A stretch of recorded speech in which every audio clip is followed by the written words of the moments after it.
Thank you. Thank you, Eduardo. Morning. Good.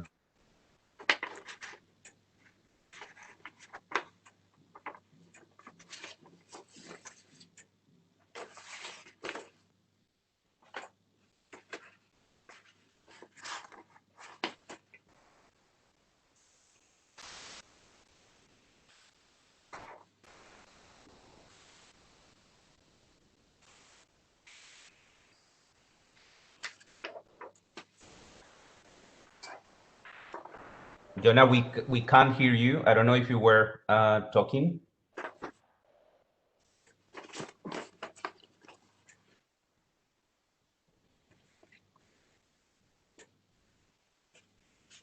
Yeah, Jonah, we can't hear you. Not sure if Reggie would like to jump in. I think he's asking you to take over. Yeah, okay, I will. Thanks.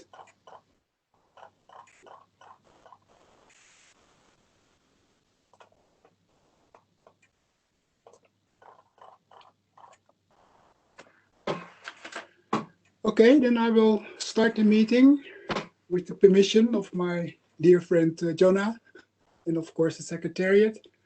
Good morning, good afternoon, good evening, everybody.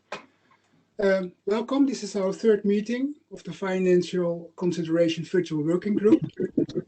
And we are both very pleased that Jonah is already online, so he can take over from now onwards. Jonah, please continue the meeting. Thank you, Reggie. I'm not sure if how far you got along, and I do apologize for that interruption. 2 sentences only, so it's up to you. Please continue. Right. So once again, good morning, good afternoon, good evening to you all. Welcome to our third meeting of Financial Considerations Virtual Working Group. Leading the work on financial considerations. Today we'll have a discussion, the entire section regarding financial considerations of the compilation text of recommendations for the outcome of IP3 contained in the second document, IP4/2, as mandated by the ICC. We will use the electronic submissions from stakeholders for facilitated proposal for alternative text and removal of brackets as the basis for our discussion today. Please note that the co-facilitators' proposals were prepared taking into account the written submissions and views presented at the first and second virtual meeting of the virtual working group held on 18 December and 16 December 2020. In addition, we will also discuss Section B, private sector involvement. This section was not included in the co-facilitators' proposal for alternative text and removal of brackets, as the virtual working group decided to establish a small group to advance discussions on this specific topic, as well as the proposal from ICCA to establish a capacity building clearinghouse. The small group was requested to report back to the virtual working group at the next meeting. This small group met on 17th of December 2020, and the summary of its discussion has been circulated to all members of the virtual working group in advance of this meeting. I wish to emphasize that only those discussions and points of convergence reached at the virtual working group meetings and for written submissions will be reflected in the co-facilitated outcome document, which will inform the ICCM 5 negotiations. The views discussed at the small group mentioned above would only be reflected following the presentation of its work and ensuing discussion in our meeting today. At this point, any member of the virtual working group can contribute to or oppose these views, and this discussion will be reflected accordingly. I also wish to clarify that the compilation text of recommendations document SICAM IP4/2 will not change as a result of the discussions of this virtual working group, and therefore the bracket outcome document of this virtual working group, as for the other virtual working group, will include areas of conversion, compromise text proposals, and new or alternative text, and it will be presented in meeting documents at IP4 to facilitate the discussion and negotiations.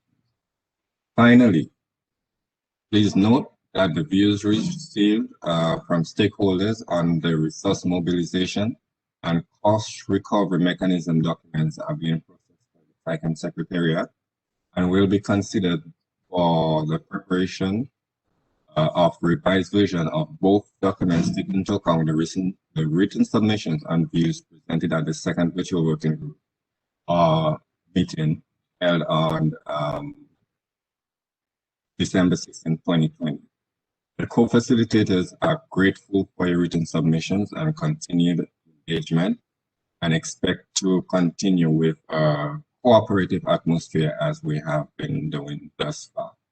At this point, I will give Reggie the floor again, just to see if you have any further welcoming remarks or guidance. So Reggie, please take the floor.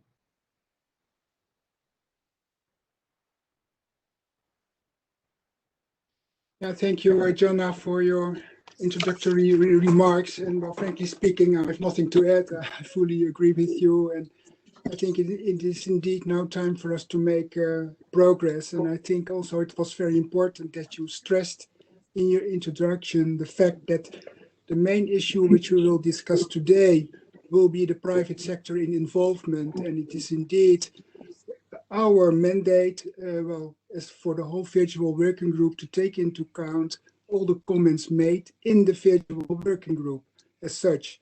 So from that point of view, the outcome of the small working group, it will be presented later, I understand, but at least only the discussions and the ideas which comes from this virtual working group, we will take into account in preparing our co-facilitators outcome document of this virtual working group process.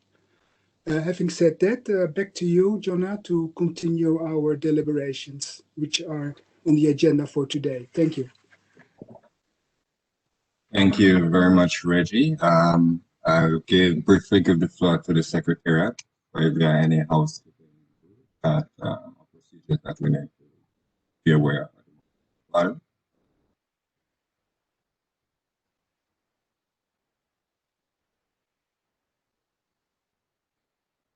Eduardo, can you hear me?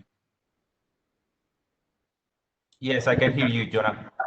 Yes, I'll hand the floor over to you briefly for if there are any housekeeping procedures that we need to be made. All right, sure. So before we start with today's discussion, it's good to remind everyone how to request the floor for comments. So we are proceeding like the last meetings.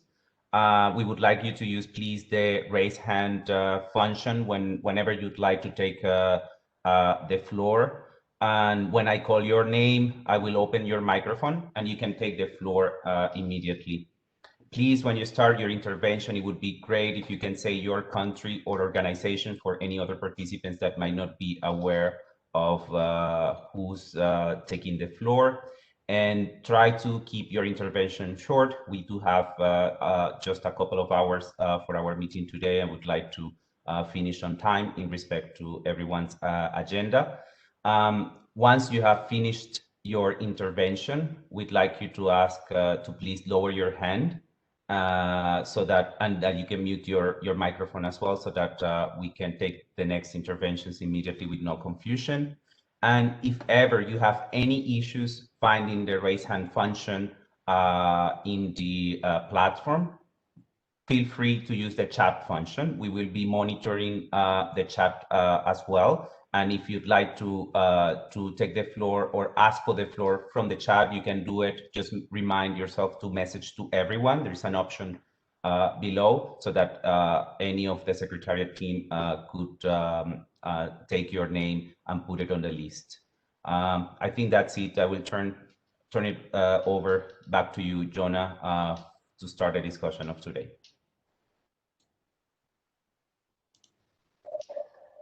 Thank you very much, Eduardo. Going to the next slide, please.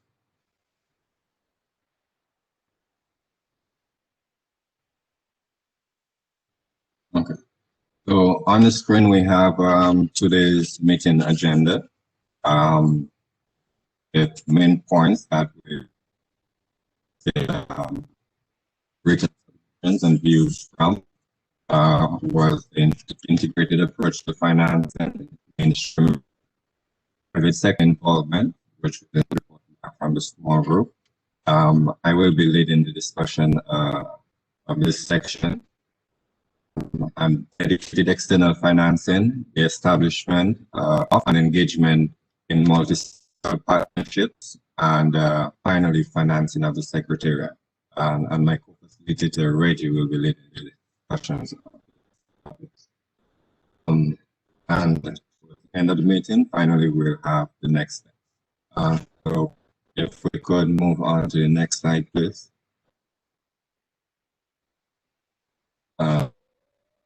We received a total of 10 submissions, electronic feedback by different stakeholders: Brazil, Canada, the EU and member states, Iran, IPEN, Japan, UN, UNEP, USA, Switzerland, and we summarize this feedback, and we will present them today as we present the next slide.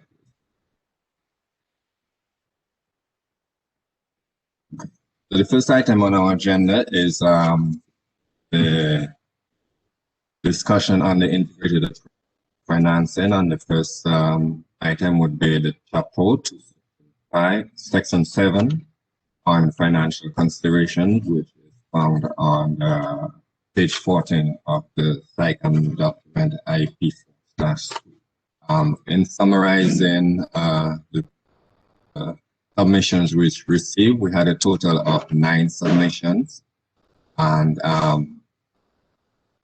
our summary entails that most stakeholders, to include the EU and member states, IPEN, Japan, Canada, agreed with the inclusion of the overarching chapter 7. Some suggestions were made regarding the text formulation. However, the US did not agree with this new paragraph. 2 stakeholders, Iran and IPEN, adding capacity building to the essential elements, and another stakeholder, Canada, mutually agreed terms to technology transfer. Some stakeholders, Brazil and Canada, suggested deleting the part, goals and targets of the 2030 agenda development, responding to the relevant. It suggests adding all involved stakeholders and to the definition of stakeholders and sectors in the compilation of recommendation, second scope, paragraph 2. And proposed to add for the sound management of chemicals and waste in last sentence. So this is a summary of the views and comments that we received from the stakeholders as it relates to the new chapter on the financial consideration for section 7. And here in the screen, we have the addition or the adjustments made based on the submissions that we received. So at this point, I will open the floor for intervention, if there are any. Eduardo, please advise if there are.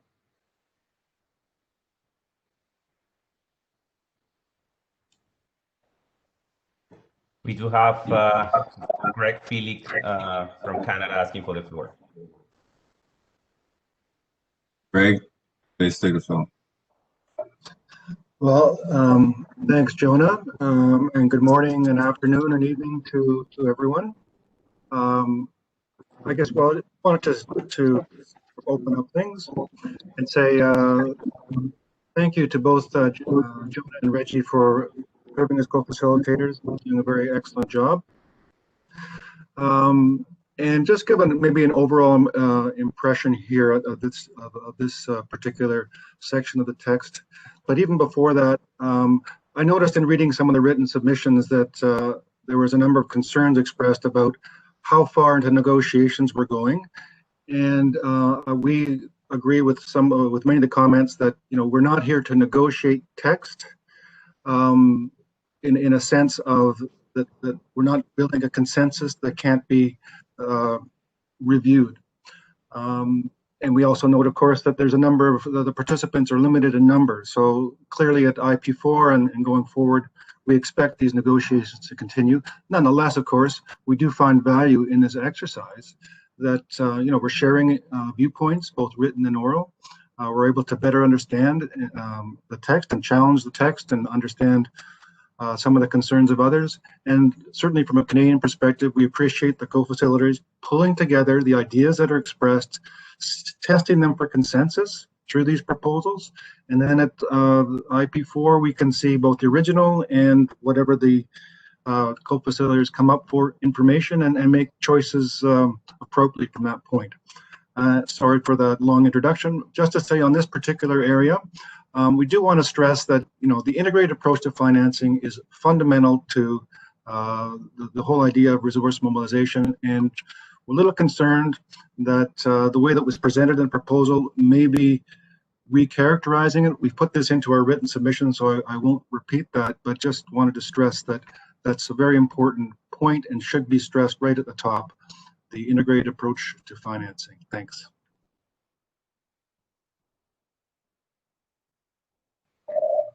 Thank you, Greg, for your contribution. We do have now David Azulay from CL requesting the floor. Thank you. David, please take the floor. Thank you very much, and good morning, afternoon, and evening to everybody. Indeed, I wanted to thank the co-chairs for the work they've been doing. Also supporting some of Canada's point, noting on the various points that have been raised by many stakeholders about this not being a negotiation. In that respect, as we included in our proposal, and I wanted to ask the co-chairs about this, we believe that it would be useful to include a summary of discussions rather, or at least in addition to possible suggested text edits, in part because there were a lot of proposals that were made in the course of those discussions that are not reflected in the current text, but which nonetheless would be quite useful for the large number of participants. The majority of SACIM stakeholders were not present in those virtual working group to orient themselves and to prepare for the future actual negotiation. So this is both a suggestion and the questions to the co-chair.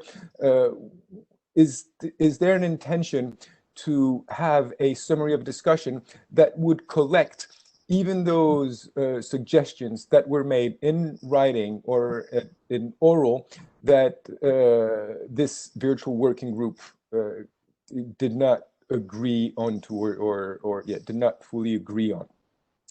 And finally, in that particular respect, I want to note that the use of the word consensus in the context of that virtual working group is problematic. Even when referring to consensus of the participants, I don't think the use of this word is appropriate, as it gives a false impression that we have engaged in trying to even find consensus, and consensus is probably too related to negotiation vocabulary. So I'll leave it at that. Thank you very much.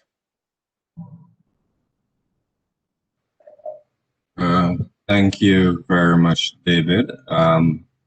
Let me see if I could address your concerns or submissions. And if Reggie or the Secretary would also like to jump in, I do welcome the contribution. As it relates to the suggestions or comments or interventions made by participants. Yes, we have summarized we could find most conclusions on, but notwithstanding this, the documents which you have submitted will be available on the SciComm website for all participants who participated in the virtual working group and those who did not. So these reference documents are there. I will ask the Secretariat if there is any further work with these documents or if they will remain as is. Probably they will provide some insight in that regard. And I also do agree with you as if it's consensus, hence the reason why we tend to lean towards points of conversion and to see where we might have similarities in our views. We do understand that this process is not final and that it is clear that at facilitating or making the discussions a little bit easier when we do it ID. Eduardo, I don't know if already if you all want to add anything as to that subject matter. No, John, I think you've said it. I would just reiterate that the summaries of each one of the meetings are uploaded into the SciComm website on their virtual working group. So they're available and will be available for anyone to further consultation, as well as the recording of each one of the meetings and each individual electronic submission. So these documents will remain in the SciComm website for further consultation as required.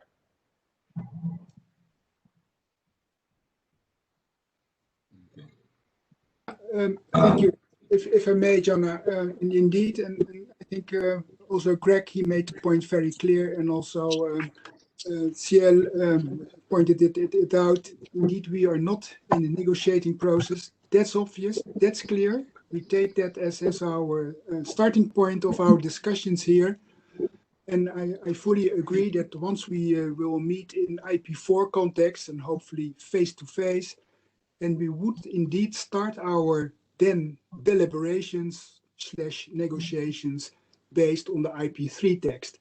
But we think at least that with the attempt we are making, also in close cooperation with the stakeholders in a virtual working group setting, might perhaps facilitate that work at that moment. And we have indeed then done already some homework in the preparations of the real negotiations, deliberations.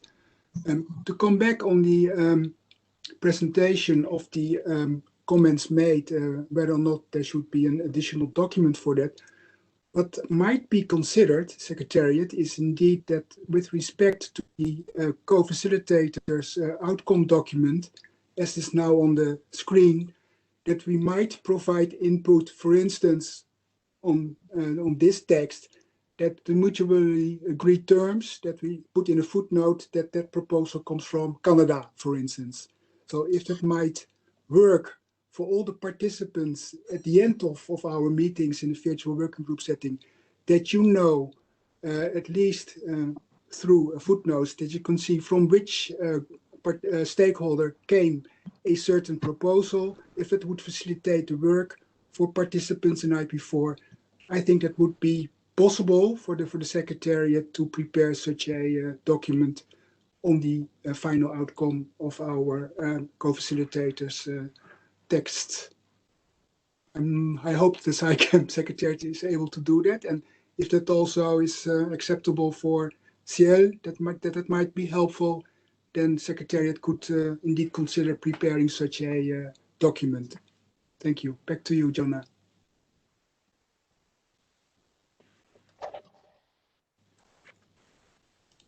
If there are any more Jonah, we do have Andrew Clark from the US asking for the floor, but we also have David who wants to raise a follow-up question regarding his first intervention. So I don't know how you'd like to proceed. Okay. So with the permission of Andrew, I would just like to clarify with David. So if David also could follow up. I hope that's it. Sure. Thank you very much, all, for the clarification. And I'm sorry, I do have one follow-up, including because the sound is not as good as it was during the previous meeting, and I couldn't hear everything.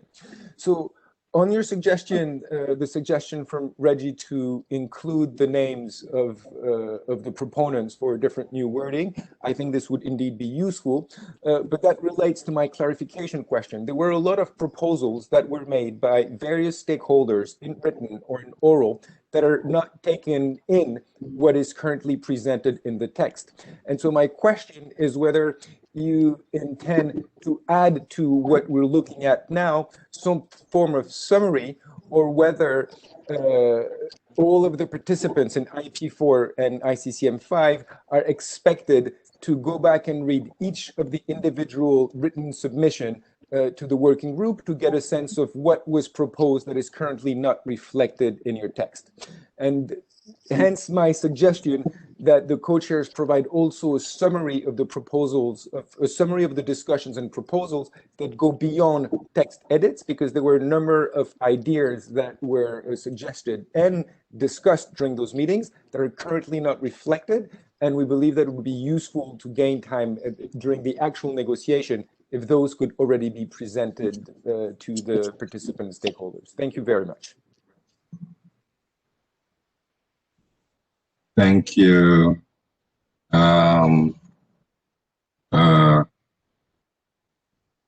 David, I'm not 100% clear as to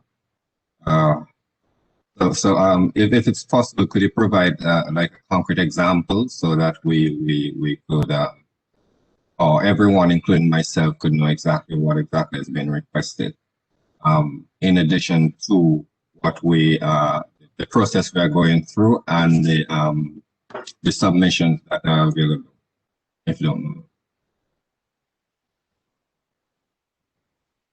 Sure, thank you.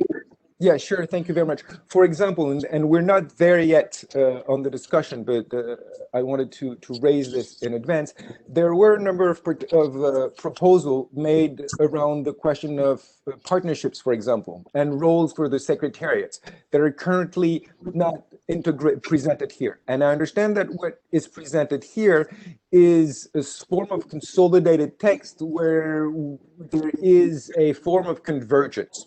However, my point is that there were a number of other proposals that were made that are currently not reflected in the summaries, and so it would require the participants in IP4 to go back and read each of the individual submission to get a sense of what was proposed, what are the other ideas that were proposed. Which is why I was suggesting that the co-chairs, if possible, would provide a summary of discussion that would include the other elements which were either not fully discussed or on which there were maybe no convergence identified in this group, because not identifying convergence in this group does not mean that it is irrelevant or that there couldn't be convergence or that it is not worth actually negotiating. I hope this is clear. And sorry for taking so much time on this, but I wanted to clarify the process to make sure that we don't make undue interventions at a later point. Thank you very much, David. I believe that we could, I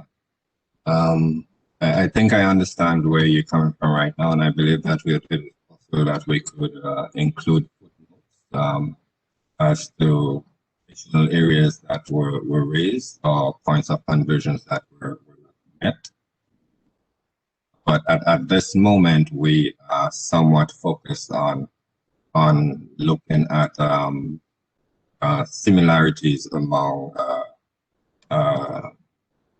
the stakeholders, and in the meantime, we ask that this could refer till this document comes out to the documents that are presented on the website. We also expect that when these negotiations come back up, that we may be hearing many of these deliberations. So then we'll have the opportunity to discuss even more in. I hope that provides some sort of clarity. Again, we are running behind time already. Rush the process, but just in case Reggie or on the side has anything to add, they could jump in right now, and if not, we will move on. Yeah, Jonna, if I may, I think we should also well defend the SciChem Secretariat a bit on this. I can imagine that it will be very helpful for all proponents, all stakeholders, to get a view, to get an overview of all the comments which were being made by all stakeholders in this whole exercise, and that it might be helpful when we once start our face-to-face deliberations on the text. But I think, well, as already the Secretariat indicated before, all the meetings has been recorded. You can always read the feedback documents again. But it would be too much, I would say, if we ask the Secretariat to prepare such a document, and not only then only for this virtual working group, because that would imply that you have to do it for all the virtual working groups. And I think that would be too much burden for the Secretariat as it stands now. I think if we could indeed provide proponents, stakeholders, with indeed the footnotes, as I mentioned before, of the text we borrowed, we stole more or less from you, from the proponents, in which we inserted in our co-facilitators proposal. I think that should be at this stage enough from our side to contribute to this discussion. I really understand, and it may be very helpful to have such a document as suggested by Jill, but I don't want the Secretariat at this stage or after the virtual working group process to elaborate too much on all the documents and comments which were made before at those meetings, which, as I mentioned before, were recorded and could be read back in the feedback documents. Thank you. Jonah, we do have 3 more requests for the floor from Andrew Clark, USA, followed by Jill from the Global Alliance for Health and Pollution, and Laura from the EU member states. Okay, thank you, Eduardo. So, Andrew, could you please take the floor?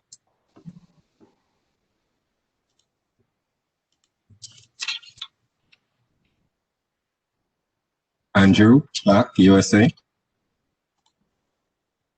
Hi, good morning, and good afternoon, and good evening to everyone.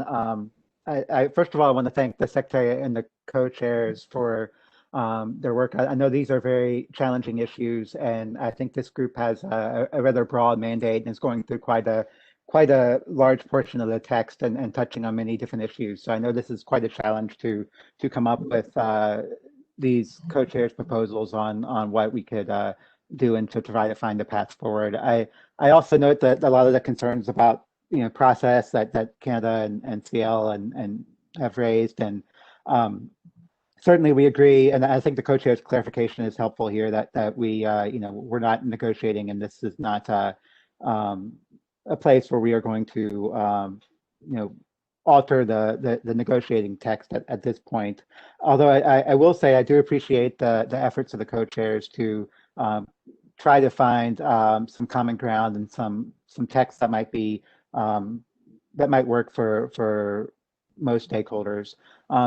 In that regard, I would like to kind of echo what has been said about making sure that we don't imply consensus, or even maybe using terms of like the majority of stakeholders agree with something, just because keeping in mind the limited number of participants in this group, and also the limited number of written submissions that have been made, at least in terms of compared to the total group of stakeholders. I know it's still quite a lot of material to go through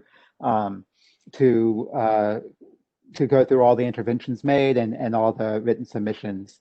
And I think that I certainly understand that going back and reviewing those would be a big lift for stakeholders, and therefore it might be easy to see that some things could be kind of lost in the mix, I suppose, if they don't end up in the proposed text.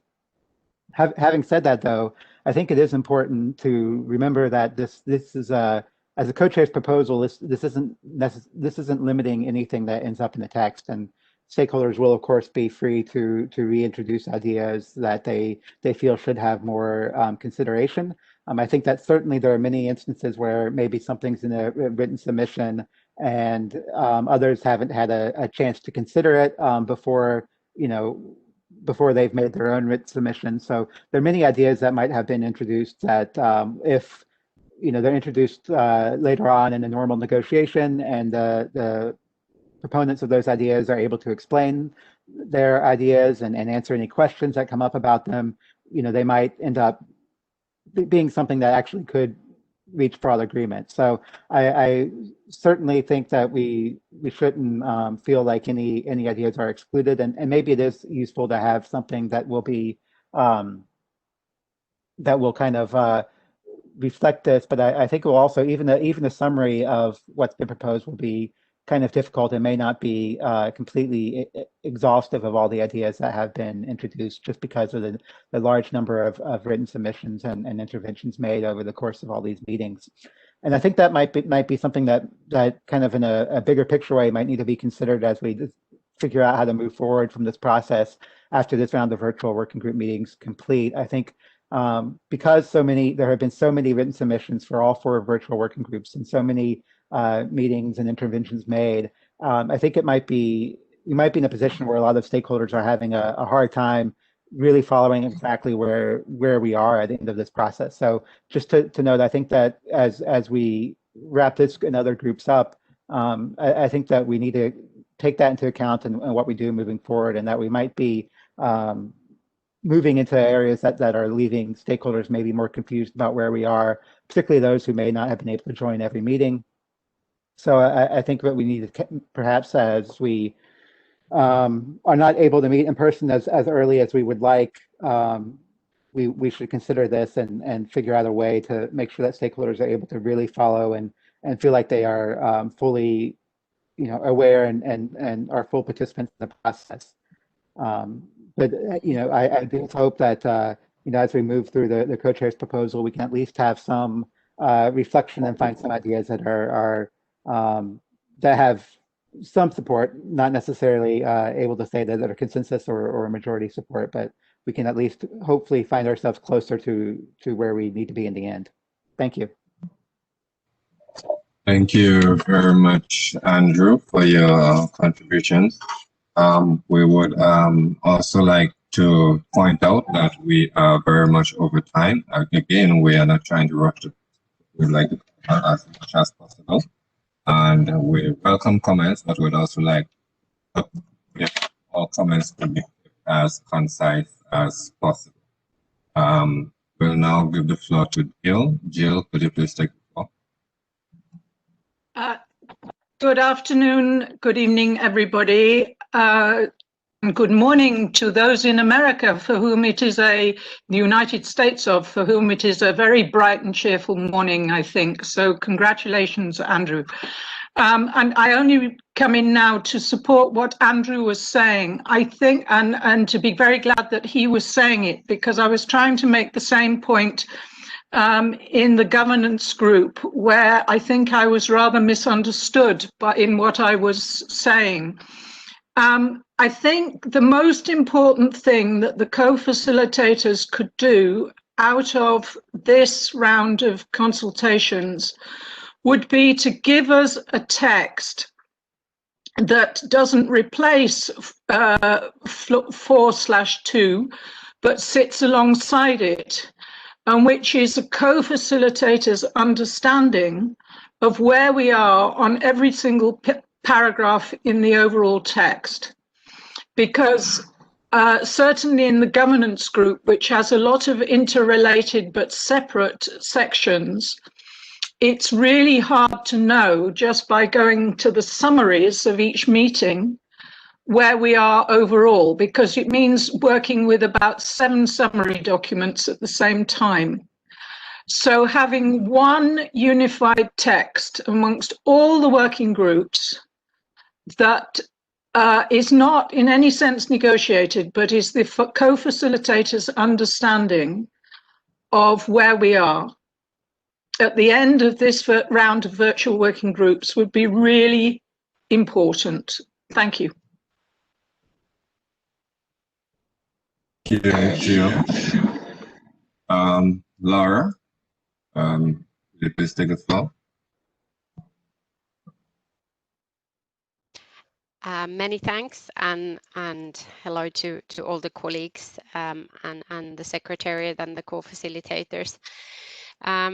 So I speak on behalf of the EU and its 27 member states, and we thank the Secretariat and the co-facilitators for your efforts and also for the proposals for a way forward regarding our topic.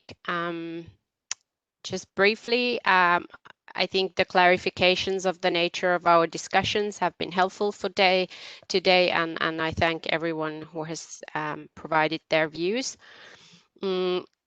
We also find it important to ensure that also as we move forward after the virtual working groups, we can ensure the participation of a wide range of stakeholders, and that our work can be presented in an understandable manner. And we trust that co-facilitators of the different groups and the Secretariat will be putting quite a lot of thought into this as well.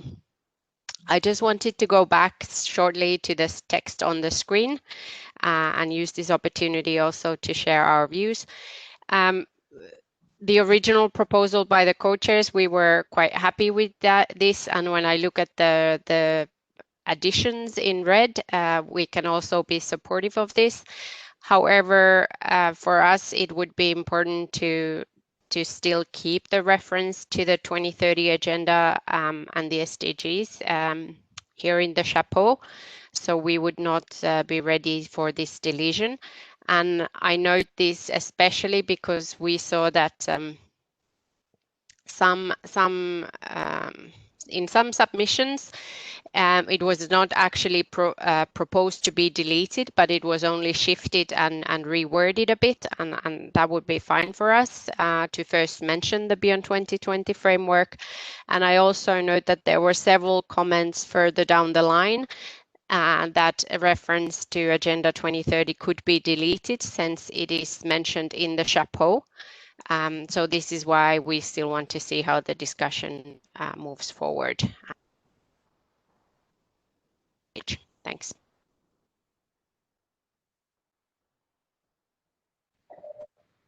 Thank you very much, Laura. Yes, well, you aided me. I would also like to ask participants that I know that we are also debating giving comments on the process at the moment. But if we could also take the same opportunity to give comments on the text and on the screen, we would greatly appreciate that. So we could also make some progress as it relates to the work before us today. Thank you. What do we have in the waiting room?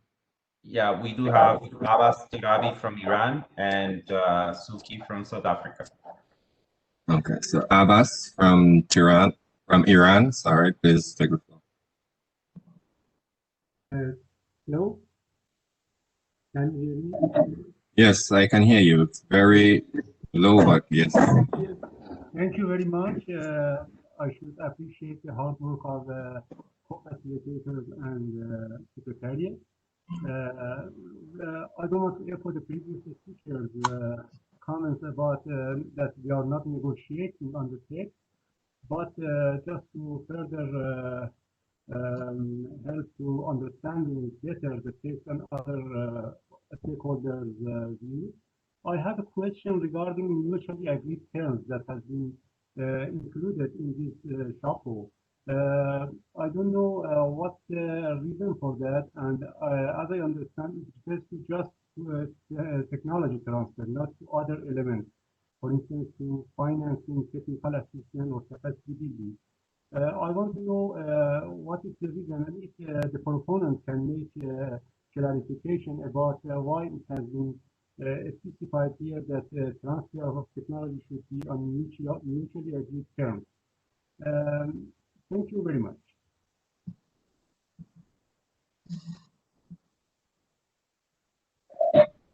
Thank you very much, Abbas.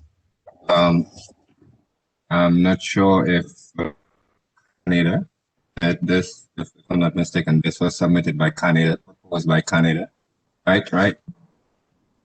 And if possible, you could give some clarification, your reasoning behind the term. So you could take the floor at your convenience. But next we have South Africa.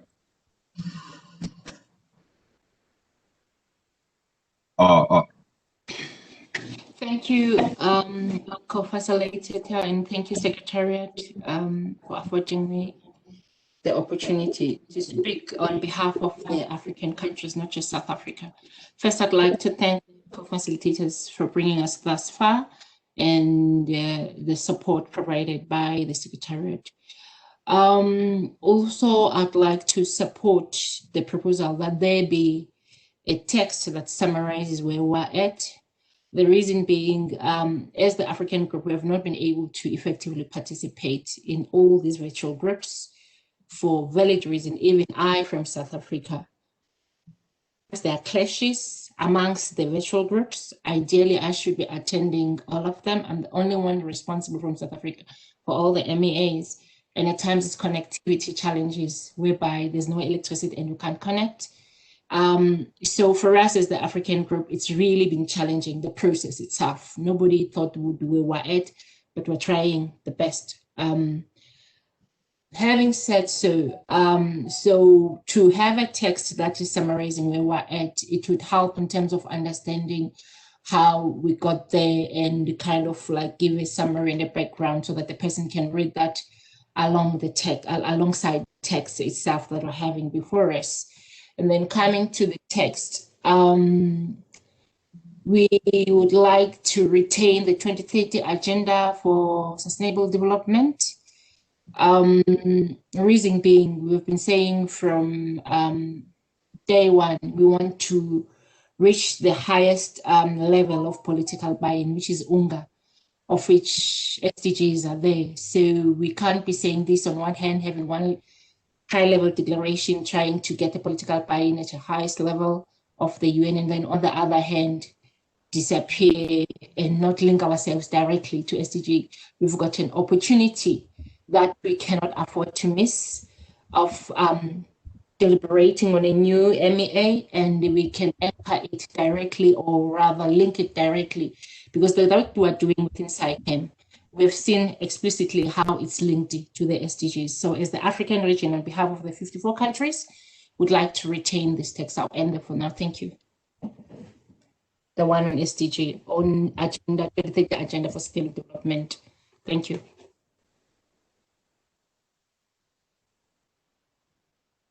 Thank you very much, Nzuki.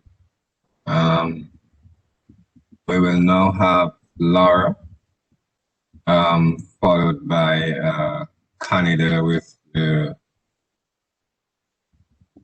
Yeah, I think Laura's hand was from before, Jonathan.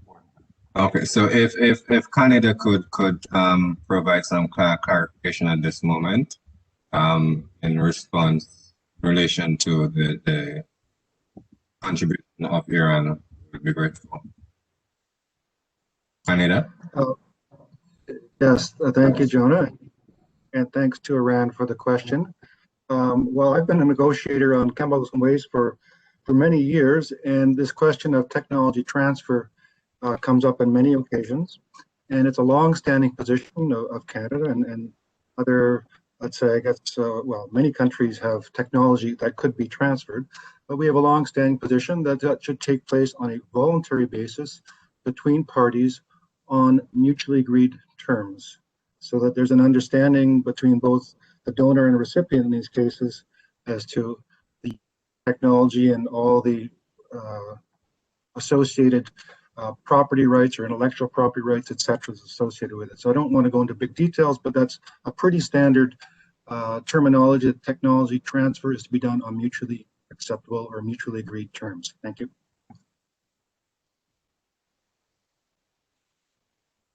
Thank you very much, candidate. Not sure if there are any more comments, but we would really appreciate if we could move on to the next topic. We are almost an hour in, and we are still on the first agenda item. We still have private sector to address, private sector involvement to address. So, Eduardo, do we have any individuals requesting the floor at this moment? We do have Mateus Pastos, which I'm not sure which country, and Andrew Clark from the US. Okay, so we'll have Matthias first, followed by Andrew Clark. And again, we please ask or request that your interventions be as concise as possible. Thank you. Thank you very much. Good morning, good afternoon, good evening, everyone. I speak on behalf of the Brazilian Ministry of Foreign Affairs. In general terms, we think that the idea of adding this chapeau paragraph to summarize the intentions presented in this section is interesting, but as we've seen in this discussion, we believe there's still room for improvement since some proposals, especially those in red, are not quite clear to all of the participants. One of those improvements would be the fact that it is important to highlight that we have not been able to find common ground on the name of the future of SciChem, and that's why in other virtual working groups, we've been referring to it as the Beyond 2020 framework. So we think we could make this slight adjustment, replacing the term strategic approach in this paragraph due to parallelism. Also, when it comes to the reference to the 2030 Agenda for Sustainable Development, we think that the wording of what we believe it is essential to achieve in this paragraph should focus on the Beyond 2020 framework itself, as it is currently displayed. So we believe that if we, as we presented in our written comments, an eventual reference to the 2030 agenda could come by the end of the first sentence in the following terms, including thematically related goals under the 2030 Agenda for Sustainable Development. Thank you very much. Thank you very much, Matthias. Andrew? Yes, thank you. And I'm sorry for taking the floor again. I will be quite brief. As mentioned in our written submission, we don't think that this chapeau paragraph is necessary, but just, having said that, I think hearing some of the discussion, I think it would be worth noting a couple of points. And one is I do agree with Canada's on explanation on mutually agreed terms. I think that's an important phrase. On the reference to the 2030 agenda, I think, I certainly understand that the interest in the reference to the 2030 agenda, but the text that's proposed, I think, does more than that. It opines on what's necessary to achieve the 2030 agenda broadly, which I think is really beyond the scope of this body. And I agree with what Brazil just said, that we should make the focus of this to implement the new Beyond 2020 instrument. That would be really should be what was first here. If there is a reference to the 2030 agenda, it should be clear that this, that we're not trying to speak to the implementation of the entire agenda as this body. That would be far beyond the scope of this body. Thank you. Okay, thank you very much, Andrew. So can we move to the next agenda item at this moment?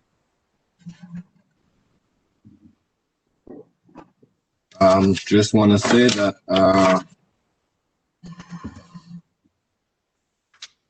we thank each and every one of you for your contribution, your views and inputs on this paragraph. It was very extensive, and we do appreciate and recognize these contributions. We'll take these on board and reflect them in the outcome document of this work.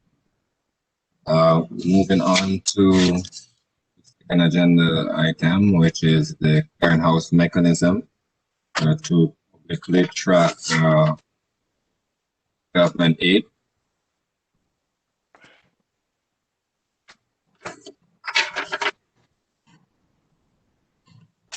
So here it is on the screen, and we explicitly requested comments on only or views on only the language and brackets, if the objective of coming out with some in text. So we, one second.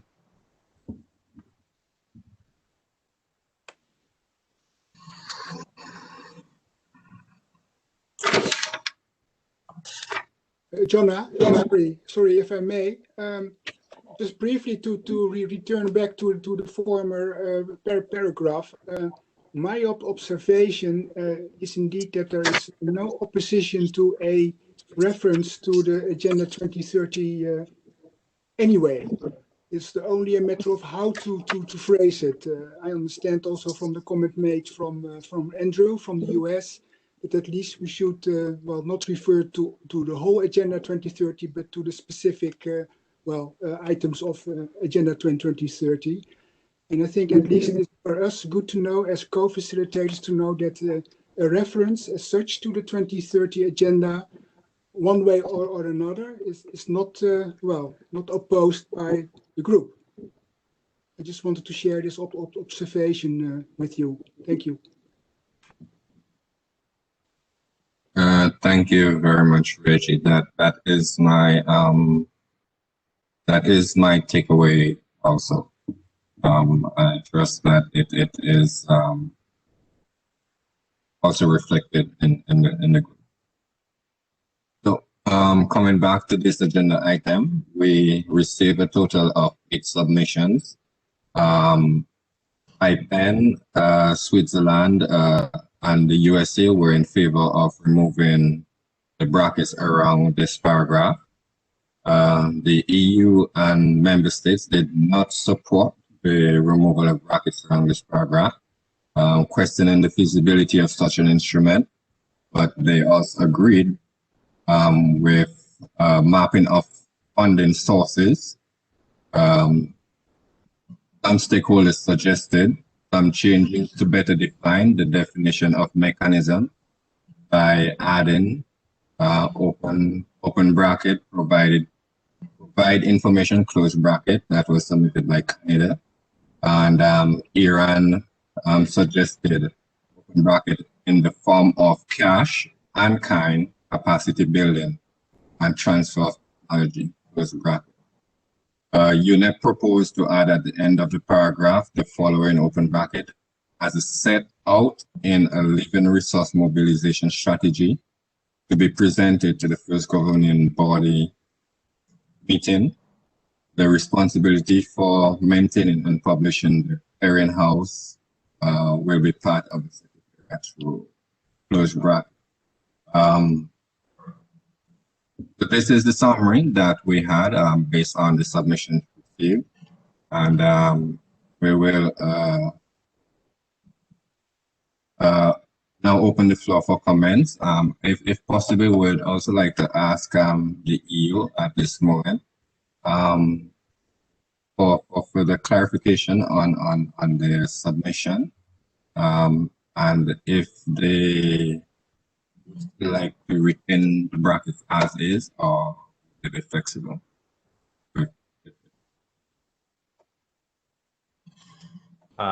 Jonas, so we do have 3 requests from the floor. We have Laura. So would you like to give her the floor first? Yes, please. Laura, please take the floor. Many thanks, Jonah, for that. Happy to briefly explain. So as we I think it was the first submission where we raised this issue as well, but actually for us this seems to be a bit of out of scope of our work. We see tracking of development aid or development assistance as a work for as a task of the development assistance community, and for us this seems to be a work or a task which might actually require a lot of resources, And since also the resource implications are not clear, we have suggested that a mapping of funding sources could be useful, and this is something that we see that could be done. But I think we understand tracking as something a lot more sort of active process and ongoing process, and it would also require a lot of reporting from different places, and this is already done in the overall development assistance work. So in that way, we also see some overlap. I would highlight, though, that we noted also the comments by Canada. So I don't think we were totally alone in questioning a bit the feasibility of publicly tracking, and Canada was proposing providing information, and I let them speak for themselves. But this is a proposal that we would be ready to consider as well. Thank you. Thank you very much for that clarification. I do see my co-facilitator with his hand up. I'm not sure if he has some contribute on that matter before I open up the floor to the participants. Reggie?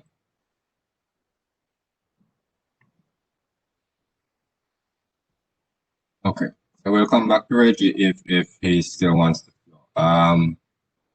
We'll take South Africa. Would you please take the floor? Thank you, Secretariat. Pardon me, I forgot to greet my colleagues. Good morning, good afternoon, and evening. For us as the African region, as I'm speaking on behalf of the African region, what we would like to see in this paragraph is transparency. The reason being, it was clearly stated in the independent reviewer's report that one of the main reasons why we couldn't succeed in SciChem 0 was the lack of adequate or sufficient resources. And some of us seem to be surprised, but I mean, one of the obvious things was that the Secretariat couldn't even be funded, let alone the implementation of the work plan. So we will be open to proposals, but what we want to see is that for everybody to see that we would be having agreed targets and work to be done, but we need to have transparency in terms of the resources needed to undertake the work. And so that everybody can see when there's no money and thus no progress on the work that ought to be done. And one of the issues for us is to ensure that we don't repeat the mistakes that we committed before. Thank you. Thank you very much, South Africa, for your intervention. Do we have anyone else requesting the floor? Yes, we do have Andrew Clark from the US, followed by Jill from the Global Alliance. Okay, so Andrew, followed by Jill. Andrew, please take the floor. Thank you. And I'm sorry to come in on this, but I was just wanted to clarify from the previous section, your co-chair's summary of the discussion. I think when we did not mean to agree in that paragraph, or to clarify, we weren't agreeing that a reference to the 2030 agenda would be appropriate in that paragraph. I think I was trying to say that there are places in the text that would be appropriate to reference the 2030 agenda in an appropriate manner. But in that paragraph, I would say we would prefer that it focus on just this instrument. So just wanted to make sure that was clear. Thank you very much, and we have noted. Thank you. Jill? Thank you very much indeed, Jonah. On the last point, since I think the USA is one of, I think it's maybe two participants, and I realize that by no means everybody is on the call who doesn't want that reference. Could we not strike it out, but put it in a bracket as it was before? because some of us, the whole of the African continent and GAP, regard it as a very important reference in that spot. Of course, it's probably right that the reference to the SciCam agenda should come first. So it needs moving. But on the question of publicly tracking development aid, I have a lot of sympathy with what Zuki was saying for Africa, but I think the terminology is wrong here.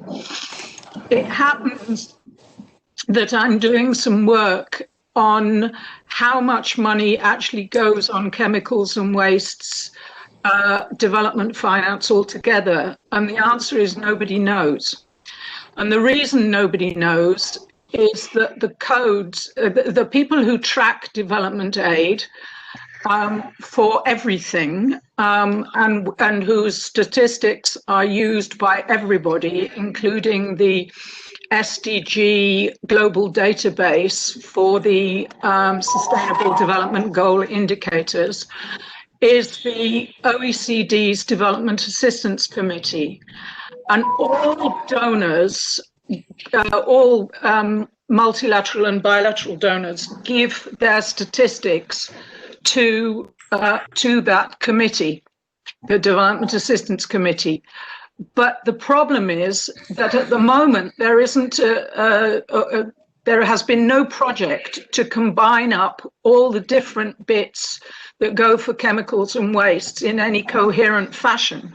That is done for biodiversity, for climate change, and for desertification, but it's not done for chemicals and waste sector. And GAP is working with the OECD to try and change that. But the data is not available at the moment. So I think asking the Secretariat to do it would be a duplication if the data was there. And since the data is not there, let us leave the OECD, which has a lot more money than the Secretariat, to do it. Now, that's what tracking means, at least what it normally means when you're talking about development aid and clearinghouse mechanisms.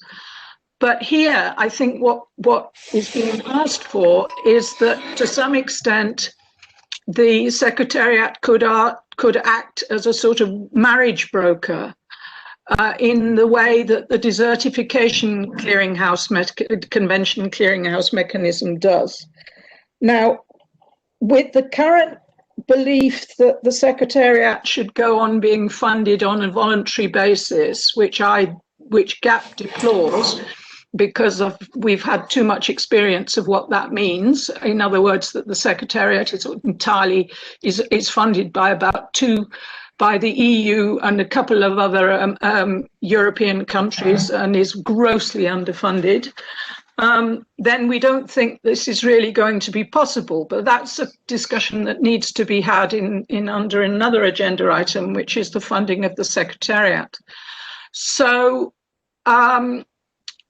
I think it would be important to in any case, change the words publicly track development aid and other possible sources of financing, and follow wording that you'll find in some of the conventions about this kind of marriage broker service, which is much more likely to be possible. Thank you so much.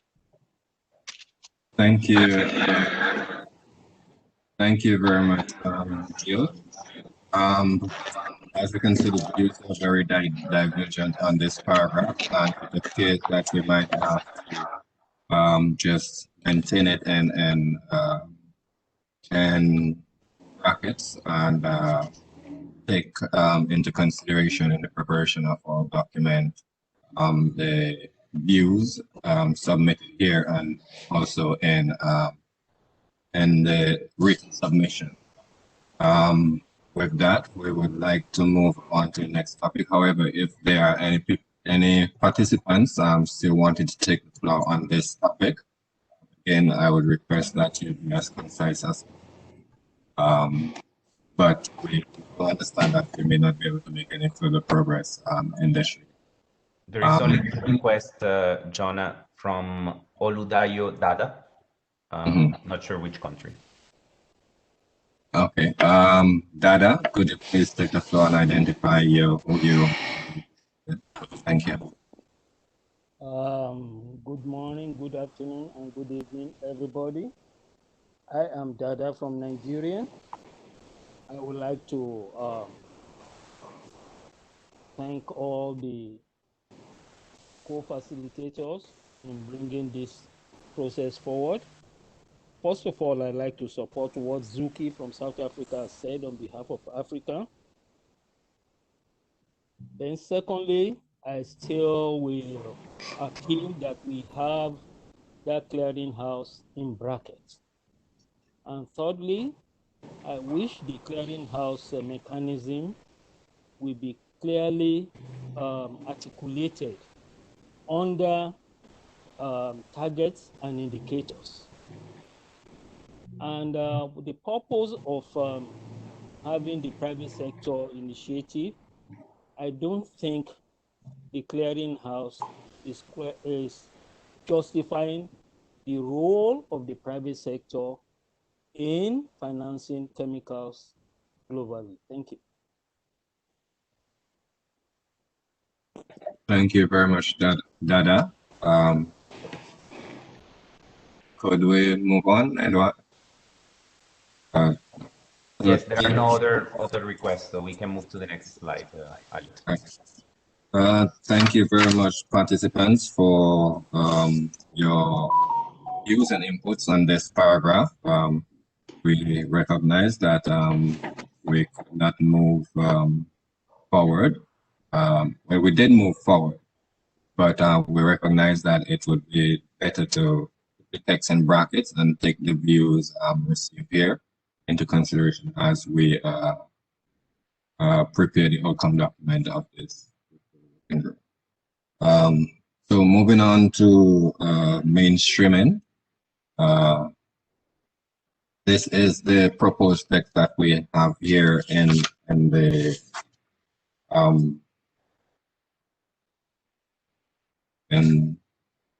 screen.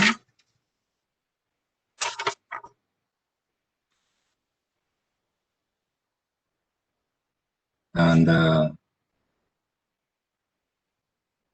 we requested views only on the text and brackets, and views received were as it relates to the word may.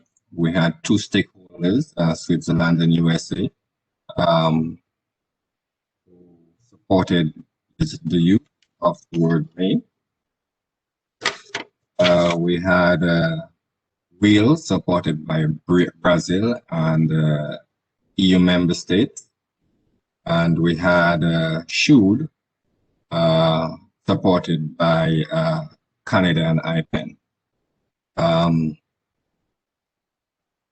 When it comes to the other bracket, access to significant funding, Switzerland supported the removal of brackets for significant, whereas IPEN, USA, and Canada were in favor of deleting the term entirely.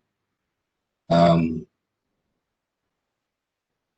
the summary, we had UNEP suggesting replacing developing countries and countries with economic in transition by low and middle income countries, and Iran suggests to add that government should implement actions in accordance with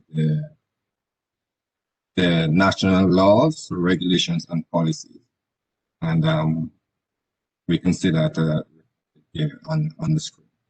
So I will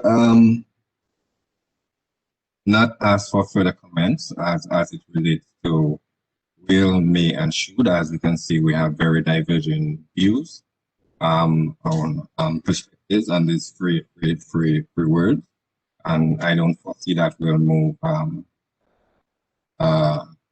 anywhere with that today.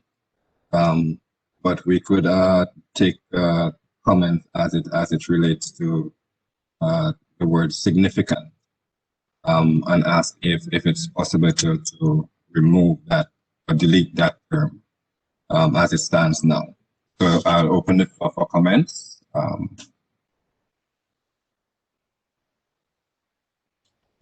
We do have Jill from the Global Alliance, followed by Suki from South Africa. Jonah. Thank you, Jill. You have the floor. Thank you very much. I think GAP would say, in particular, about would be a little concerned if we needed to say that that governments were acting in accordance with their national laws, regulations, and policy priorities, because it would be an admission of failure if governments were not doing so. So to say that governments act legally should be a tautology.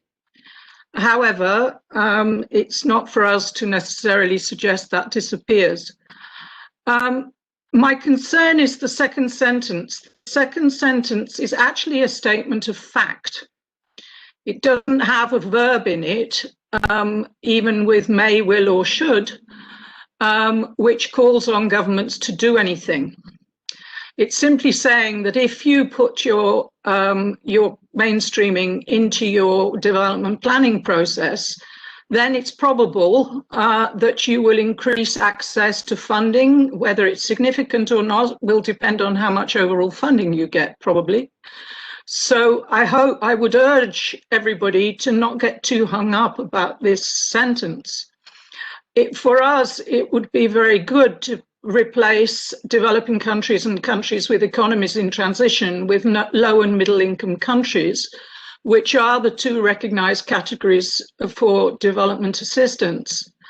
Economies in transition was a pre-fall of the Berlin Wall phraseology, and perhaps we can dispense with it now. I think it would also be possible, if we wanted to simplify this sentence and simply say the mainstreaming of their national chemicals and waste priorities into the planning processes for official development assistance. I'm not sure all the other words actually add anything, and they may just confuse the message. So we could strike out into the development planning processes and just have planning process. For funding as part of, we could strike and just have official development assistance. And then I think it would be clearer that this is in fact just a statement of fact and not something that needs to be heavily fought over. Thank you.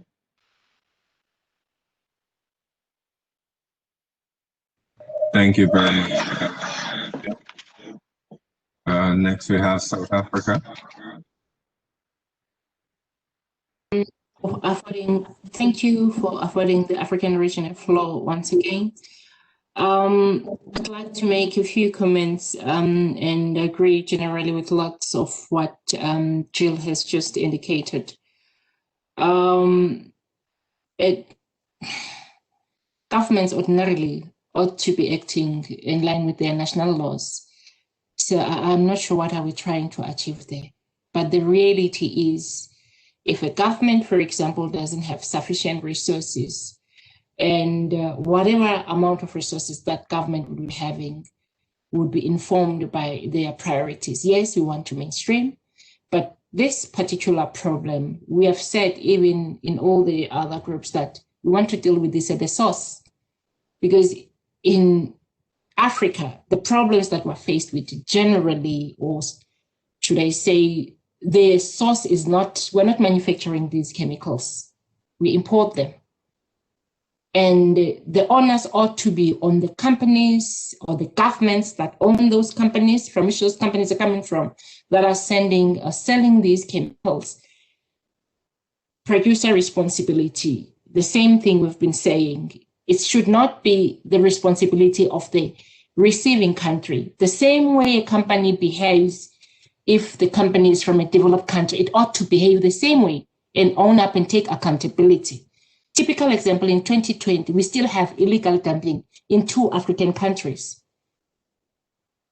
In 2020, in December, and nothing has been done to those companies by the countries of origin. So when we're saying the problem still persists, we're being real, we're not fabricating stories. So the first part, I don't know what would it achieve. We're trying our best in terms of doing what we can, but we ought not to be made responsible when we're not the source of the problem. We would do what we can, but the responsibility we should not be made to clean up the mess we didn't create. There should be producer responsibilities, and it's not happening. And that should not be the responsibility of the receiving or the importing country. But that's one thing. So the other thing we'd like to indicate, we'd like to retain developed and developing standard UN language. And it's like I said, in 2020 December, two developing countries in Africa found themselves having illegal dumping of chemicals, a mixture of chemicals waste from a developed country, from developed countries. So for us, it's real, it's practical. And I'd like to also support what Jill was saying there towards the end there. The May, I don't know if we're still talking of May, and we had done assessment of what made us not to achieve previously, and we're still talking of May. I don't know why we are saying on one hand we want to do better this time around, and yet we're using such. If we were really committed, let's show that, not just in the language that is showing commitment. We are saying we want high-level declaration to show commitment and aim more. That should be showing in our text. So I would like to retain developed and developing. And also we won't accept May, because May is up to you whether you are able to. We need to own up to our responsibilities. Thank you. Thank you, South Africa.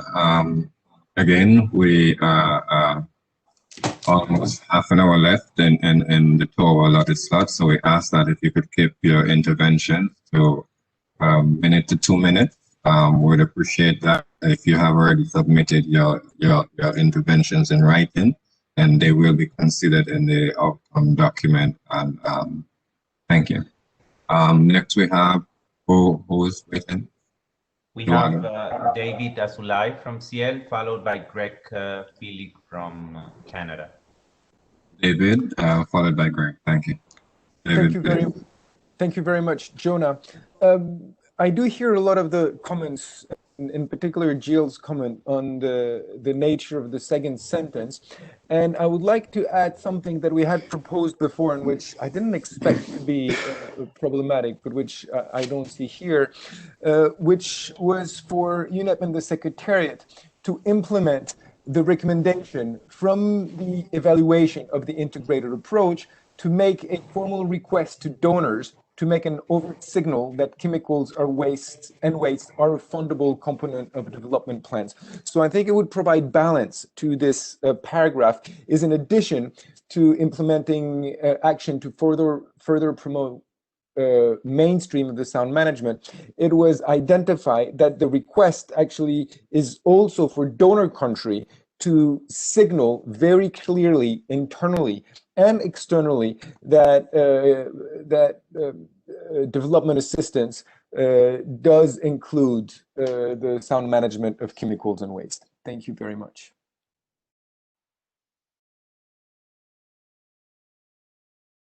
Thank you very much, Greg.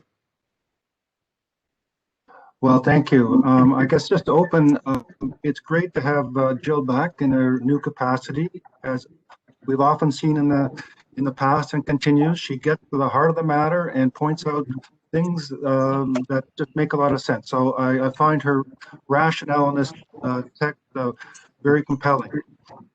Actually, I just want to make a comment on this low and middle income countries versus developing countries and countries with economies of transition. This is the first time I've seen this in text, that you were looking to substitute in this kind of manner. And I guess later on there's a inference to do it with high income countries, differentiate.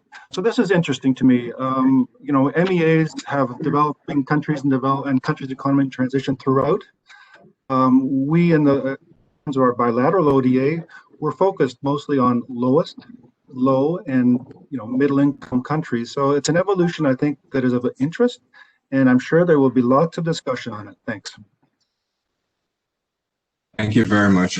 Just to respond to David's point, as it relates to donor countries, when we move on to the next paragraph, you will note that this is included in paragraph 7 or reflected in paragraph 7. Do we have any?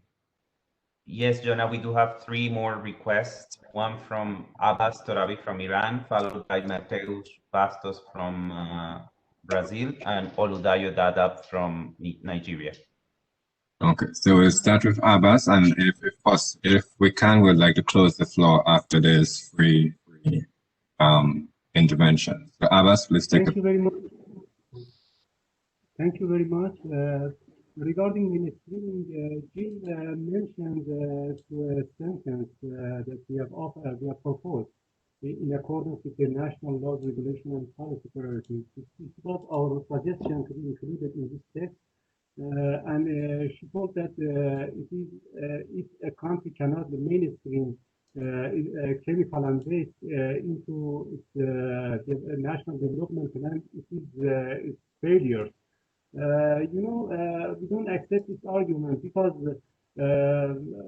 mainstreaming, yes, we accept that every country should do its best to mainstream chemical and waste into its development plan, but mainstreaming needs some requirements, including financial resources, technical assistance, and capacity. In some of the national laws and regulations of developing countries, maybe there are those requirements, and if a country is obliged to integrate chemical and waste into its development plan, without providing those requirements, capacities, and financial resources, maybe it will not be possible for them to do that. So just I wanted to clarify that any mainstreaming of chemical and waste should be in accordance with the developing countries' national laws and regulations. Thank you very much. Thank you very much, Abbas. Matthias? Matt. Thank you very much. We would like to reiterate GRULAC's stance and support the colleague from South Africa when it comes to the importance to keep reference to developing countries and countries with economies in transition in this paragraph, as well as to access to significant funding. So we're not in a position to support the deletion of significant here. Also, I don't know if I missed that point during the introduction of the debate, but we would like to ask the facilitators if the proposals in red are to be presented in brackets. And we would also like to kindly suggest to keep the other brackets instead of just removing them, and as much as we're still compiling all stakeholders' impressions and have not reached common ground on the language of this paragraph. Thank you. Thank you very much, Matthias, and we will take this suggestion into consideration. Next, we have Dada, and following Dada, we will close the floor. But before we close the floor, we'd like to ask UNEP if they could provide some clarification as to the recommendation for low and middle income countries as opposed to developing and developed countries in and economies in transition. So Dada, please take the floor. Thank you very much. I just want to correct a misconception about that paragraph for mainstreaming. When we are talking about mainstreaming, we are not only talking about developing countries. We are also looking at developed countries, as Zuki mentioned. You can't mainstream a problem that you don't know about. So the mainstreaming, if we have a holistic view about it, when we are going to negotiate this, we see the role of what developed countries need to do and what developing countries needs to do for that paragraph of mainstreaming. Thank you very much. Thank you very much, Dada. We have UNEP asking.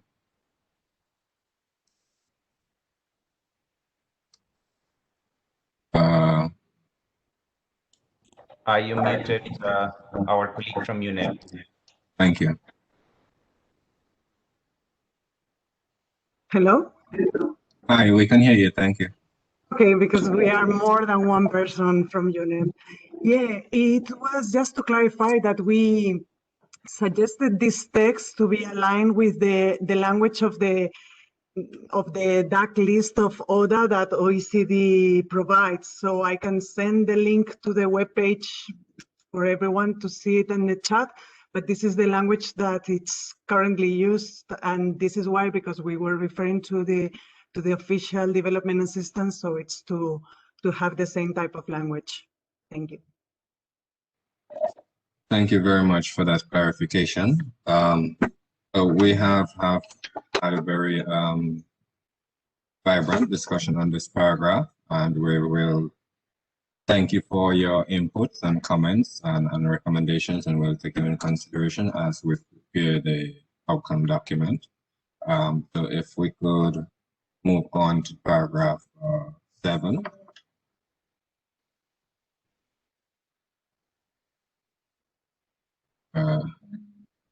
Thank you, Edward. So we received a total of 9 submissions for this paragraph. Canada, IPEN, UNEP, and USA showed some support for the removal of brackets around this paragraph. UNEP suggested adding high income to countries, and the EU and member state suggested to replace countries with governments and development aid by assistance. USA noted that it was more appropriate to invite rather than encourage to take action. As it relates to the text in brackets, for the word strive, there was support by stakeholders, Brazil, Canada, and Switzerland. For SEEP, IPEN supported removal of this bracket, and the EU and member states showed its disagreement on both terms, and Canada proposed an alternative, which is to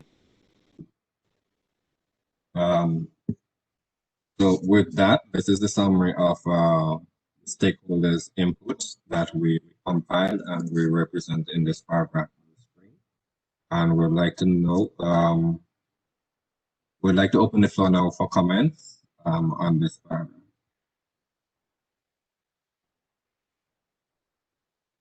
Again, we ask that you keep your comments as concise as possible.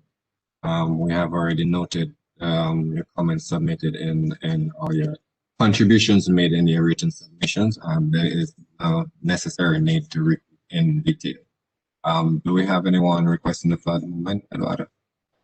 Yes, we have Suki from South Africa, followed by Laura from EU and member states. Suki, please. Thank you. Thank you. We'd like this to be action orientated.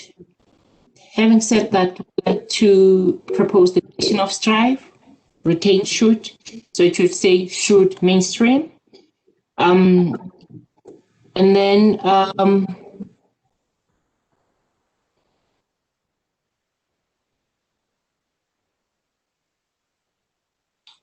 I think I'll end there for now. Thanks. So if I heard you, Eduardo, did you get that? I think you cut off a bit. No, I think she stopped. Yeah, she stopped. We took note of her suggestion. Yeah. Okay, thank you very much. Laura, could you please take the floor? Yes, many thanks. So just to support what Suki was saying, we also would actually support phrasing this should mainstream, and would like to note that this is actually the language that we are using in the integrated approach, which is of course a key issue for this discussion. But we also expressed in our written view that if we need to consider an alternative of those two, we support Strive. However, I wanted to comment on the high income countries, that this is probably something that I would need to our member states on. Previously, it read countries, and we suggested it to read governments to be in line with the previous paragraphs, to have consistency with the texts we have before. And I would just here note that that there might be also countries that receive aid or development assistance in certain areas, and then they might provide their own development assistance in other areas. So we need to think about these high income countries a bit more. Thanks.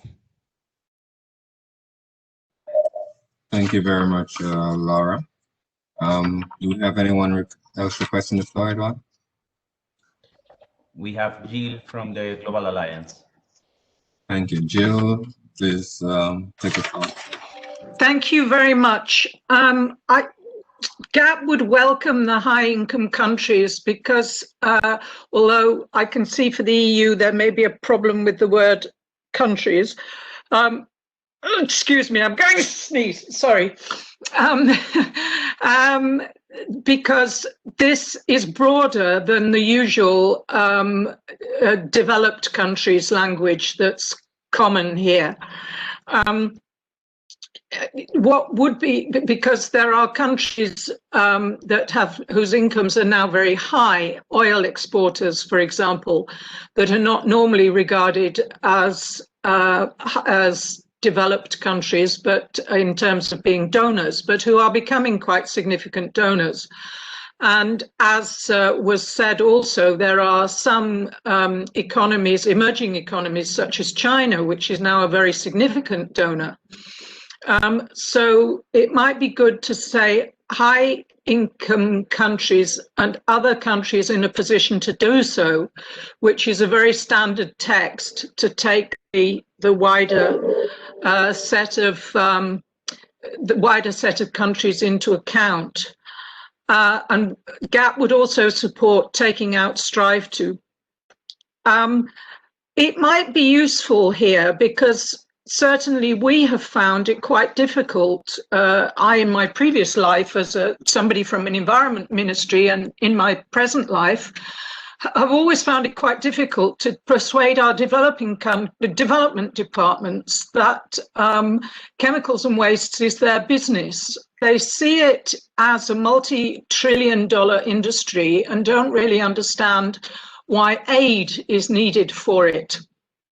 But the truth of the matter is that the health effects, particularly hard for of pollution, are particularly hard for women, children, and the most vulnerable in society, who are usually the ones that development ministries worry about a lot. So I wonder if it might be possible to add in this paragraph as a contextual sentence to the effect that in this context, it is noted that the health impacts of pollution are particularly severe for vulnerable groups such as women, children, and those and the marginalized. That's not perfect drafting, but it's trying to get a handle on why this matters for development assistance, which I think would be a good thing to do. Thank you so much. Thank you, Jill, for your contribution. I think we have Dada. Dada, could you please take the floor? Thank you very much. Before I get into my discussion, Jill just mentioned a fundamental issue that we ought to take and to listen to. She said the development department did not want to be putting money into chemical and waste because they feel chemical industry is $1 trillion investment. And that is why, although it's not relevant to this section, but that is very crucial why we are requesting the chemical industry to give part of their either profit or anything into this into chemical and waste financing. That aside, but please, I want us to remember that crucial issue Jill mentioned. My main issue is over the years, many development banks, they have been invited. So we should go beyond inviting them to encouraging them to do something, especially for in Africa. We want to encourage them to take part in chemical and waste. So the word encourage should also be there, since everything is in brackets. Invite can be there for whoever wants to defend that, but encourage is the word we would like to have there. Thank you. Thank you very much, Dada. We would like to close this topic at this moment. We have noted the views and the contributions made by the various stakeholders. But in the interest of time, we would like to move on to private sector involvement, which we expect will take quite a bit of time. And we are already short of time. So with that, as we can recall, following the discussions in the first virtual meeting on the 18th of November 2020, where the co-facilitators felt it would be more efficient to create a small open-ended group to address this section. Could we move on to the next slide, please? The co-facilitators thought that a more detailed and in-depth discussion on the ICCA proposal for capacity building clearinghouse, if there was time, a continuation of the deliberation on a possible merger of 3 alternative paragraphs in private sector involvement section would be most efficient and effective way to forward to seek common ground on this issue and to help progress with the work. For that reason, we ask a stakeholder to manage the discussions in that small group. ICCA volunteered to pick that role, and which is following the same approach that we used in Bangkok in 2019. It is expected that based on the report of that small group, which was shared in advance of this meeting, discussions will be held today with all of the virtual group members for consideration. So with that, I will now hand the meeting over to my co-facilitator, Reggie, and we'll continue with it. Reggie, please take us through. Thank you, Jonna, indeed, for introducing this agenda item. And indeed, you gave indeed a good introductory remark on this agenda item anyway. And I think, again, it's very important to stress that this will be the first time that we discuss this section on the private sector involvement in our virtual working group setting.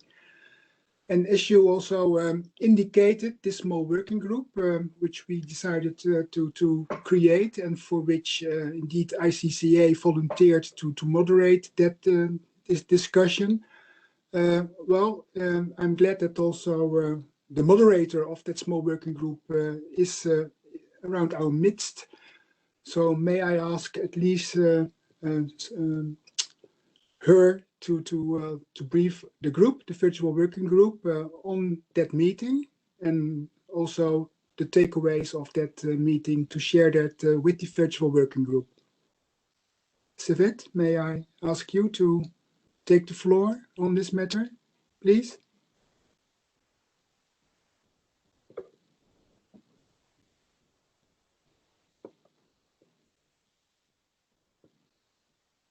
Just give me 1 second, Reggie. I'm trying to find Okay. the participants to mute her. Okay, Servet, you have been unmuted.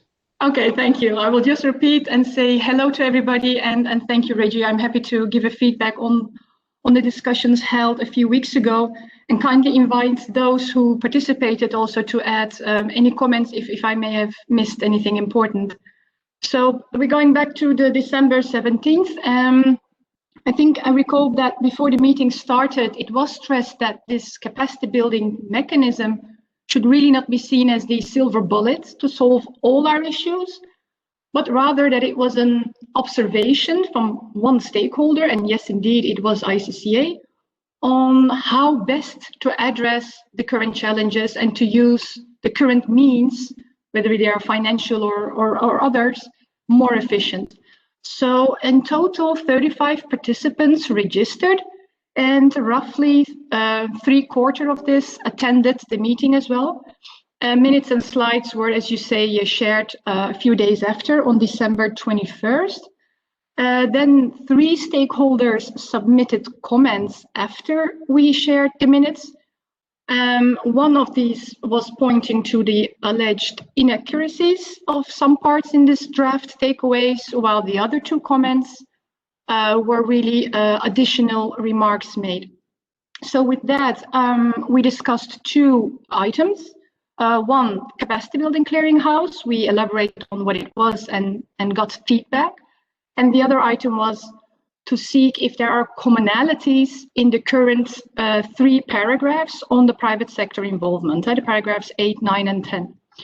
So to start with the first one, the capacity building clearinghouse, ICCA explained the mechanism, and participants were requested to reflect if such a mechanism could be part of the new SAICM Beyond 2020 framework. So that was the overarching theme. Except for one stakeholder, all the participants saw the need for such a mechanism, at least participants who reacted saw the need to be embedded in the new SAICM framework. And at the same time, it was also noted that time was needed to further consider the concept. And they mentioned topics like governance and progress tracking would need further consideration. Some volunteered even to help further shape the concept, but no discussion was held on the process, how to advance on this idea. Then content-wise, I captured the following comments made on the capacity building clearinghouse. So the wording on the capacity building clearinghouse, as it was suggested, would fit best under the section governance, one stakeholder mentioned, and not the way it is now under the private sector involvement. Another comment made was that such a mechanism could allow to see which areas would need funding, and therefore could also make a global gap analysis and also support making informed decisions on funding. It was suggested to build on the UN Special Program Database tool, which allows for a quick picture on what funding in the area of chemicals and waste was provided and to which country. Another comment was made that such a clearinghouse mechanism can in fact scale up efforts made and deliver on the ground. It was also noted that the clearinghouse mechanism should include an angle for projects to adhere to the green and sustainable chemistry. And one stakeholder, as I mentioned at the earlier, was not convinced of the need to have such a mechanism under the new SAICM framework. And it was noted that such mechanism would pass by countries in isolation, and I'm reading this part out. The same stakeholder noted that such mechanism passed by countries in isolation are unlikely to raise sufficient funds to fund the safe chemicals management. Another comment made by the same stakeholder that the main barrier for the programs under the Quick Start program or the special program was that projects supported that there was a lack of adequate funding. Some remarks were made on the governance. One stakeholder noted that it would be important to first consider the functions of the new SciChem Beyond 2020 framework, and then onwards to consider what structure and governance would fit best.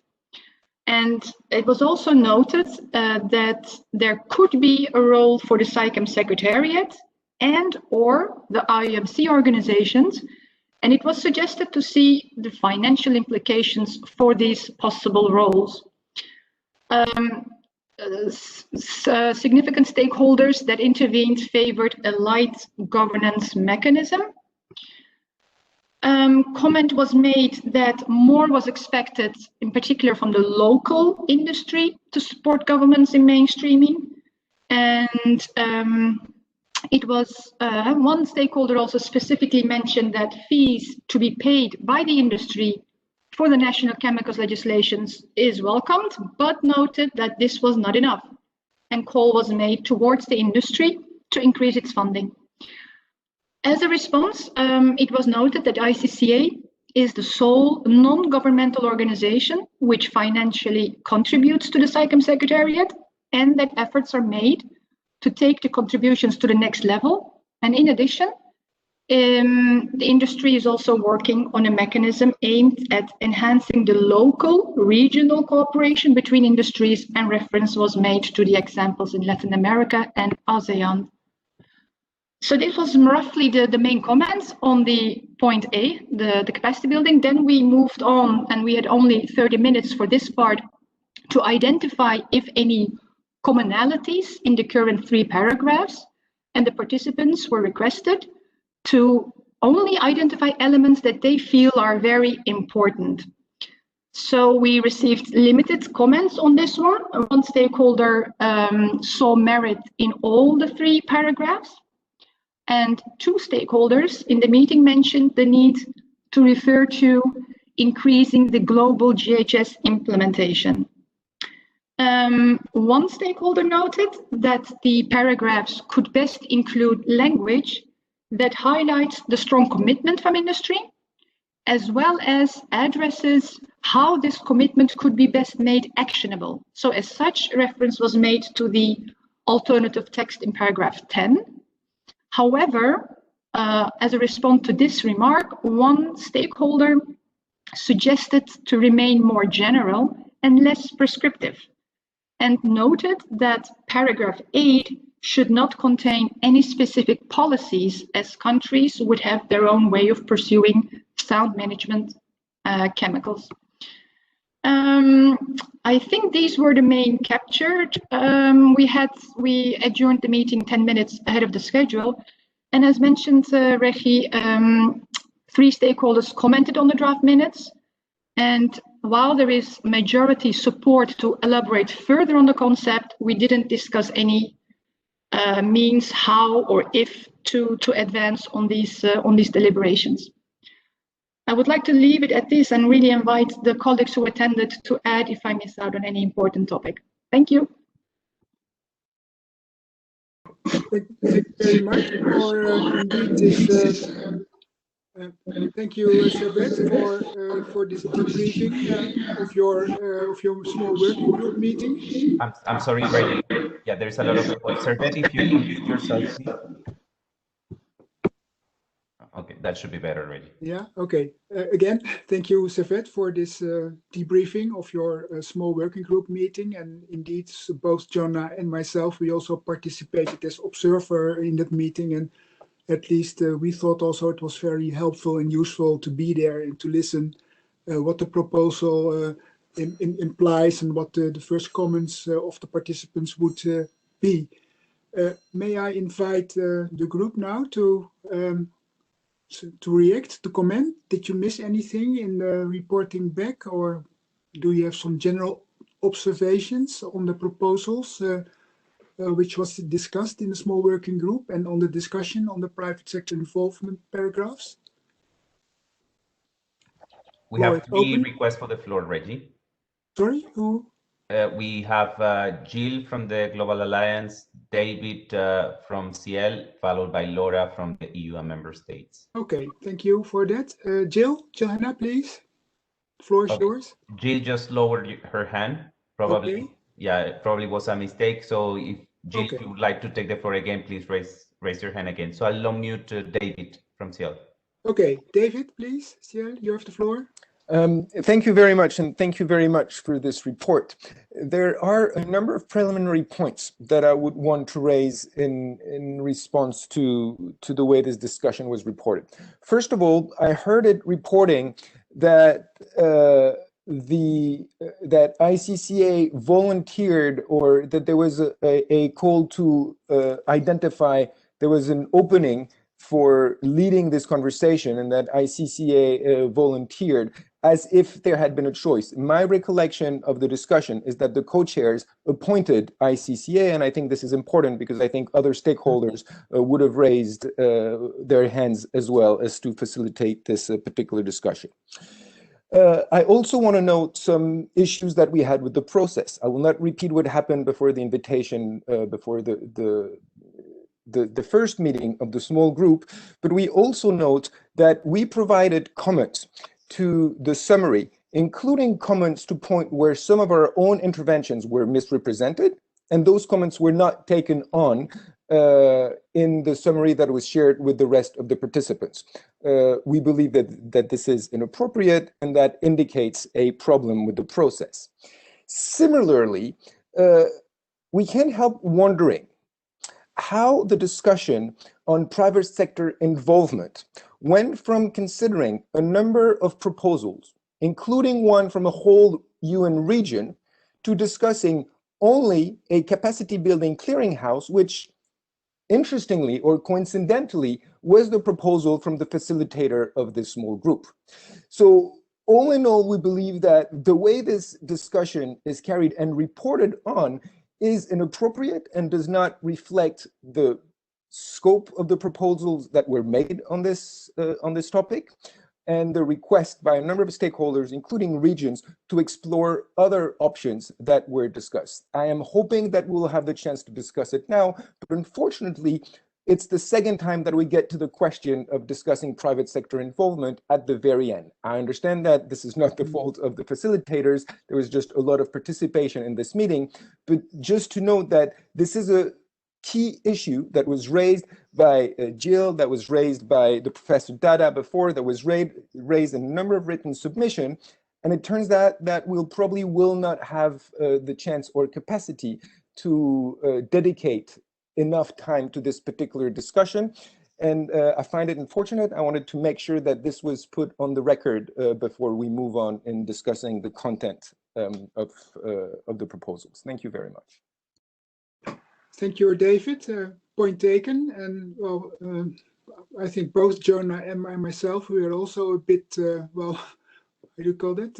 We're not happy with the fact that we only have this discussion on the private sector involvement now for the first time, and time is already running out, and perhaps preempting a bit the discussion about the next step. But I definitely think that we need another meeting in which we start also discussing the private sector involvement component of the integrated approach, and also that part of our draft recommendations. I think that's very important, not to hurry, not to rush through.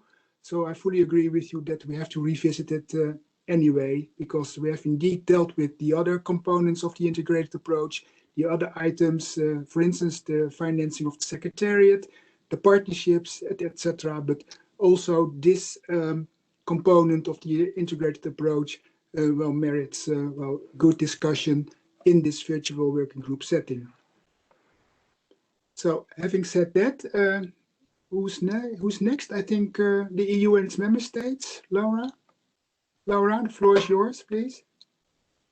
Many thanks, and many thanks for the reporting back to the ICCA and for small group.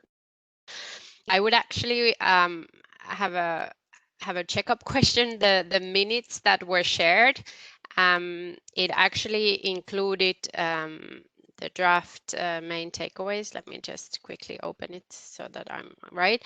The one that was shared actually included in the end some comments by Brazil in track changes. So I wonder if this was the final version, since now also our colleagues from CL noted that their comments were not taken on board. And then I would note that we actually had comments as EU, but now it seems like those never reached ICCA due to our coordination challenges. So if that is the case, that ICCA has not received our comments, we do apologize, and we would be ready to send them right after this meeting. Our comments mainly concerned our own statements and what we actually meant in our statements. So I hope it would be acceptable to still receive those comments and perhaps check which version of those main takeaways was shared to the group. Thank you. Okay, thank you very much for this intervention. I think that indeed, well, the comments you have had on the the takeaway document, the outcome document, it's still welcome if you could share that with both ICCA, but also with the Cycling Secretariat, I would say, so that at least we can take them on board in our further discussions on this issue. Anybody else who would like to take the floor? Yes, Reggie, we do have Dada from Nigeria, followed by Suki from South Africa requesting the floor. Thank you. Okay, Dr. Dada, please, the floor is yours. Yeah, thank you very much, Reggie, and thank you very much. I was part of the small group that discussed the issue of clearinghouse for capacity building, and I remember clearly I said that this is not what we are expecting from ICCA. It's very good. The concept is good, but that is not what we want them to bring to the table at IP4 or ICC5. It will really be unfortunate if that's all ICCA or the private sector they have to offer. It will really be sad, considering what the world has gone through in the last 11 months. We should think out of the basket and bring up something more concrete for discussion at IP4. Thank you very much. Okay, thank you very much for this intervention. Next speaker is the African group. Suki, please, floor is yours. Thank you, Reggie. To be honest with you, it's disappointing and it's an embarrassment to the whole process. The fact that we're at where we're at in terms of resources, which is the main thing, because without this part, none of the others will be able to really fly. We submitted a comprehensive proposal as the African group. None of that has been taken on board. And we have the independent reporter, independent assessor's report that is clearly indicating what the problem was in terms of resources. And we have the UNEP report, for example, that is indicating the difference between developed and developing in terms of emerging issues. And all those reports, those are independent people undertaking those. They should inform us. As long as we're not committing here, we should forget about other thing. And as the African group, as long as there are no sufficient resources, committing to any other thing is not feasible. We need to really get commitment. The private sector is the one that is manufacturing or producing and selling these chemicals and gets profits from that. Since we've agreed, I remember when we agreed to the integrated approach, this is the component that never flew, that never took off. And we have a concrete proposal to say, this is what should happen, which is negligible compared to the profits. So I'd like to appeal with the private sector that let's really commit to this. We agreed to it in New York. We need to see this happening. Otherwise, any other thing is not feasible. Thank you. Thank you, Suki, for this intervention. And well, I fully agree with you. The evaluation of the integrated approach made it explicitly clear that the private sector involvement is lagging behind in implementing the integrated approach. That's for sure. And that also needs further discussion in this virtual working group setting anyway. So what I at least would like to suggest now is that you at least, if everybody agrees, that we extend this meeting with at least half an hour to discuss a bit in more detail, well, the next steps with respect to the private sector in involvement. And again, what I already mentioned before, we have to revisit it anyway in another meeting.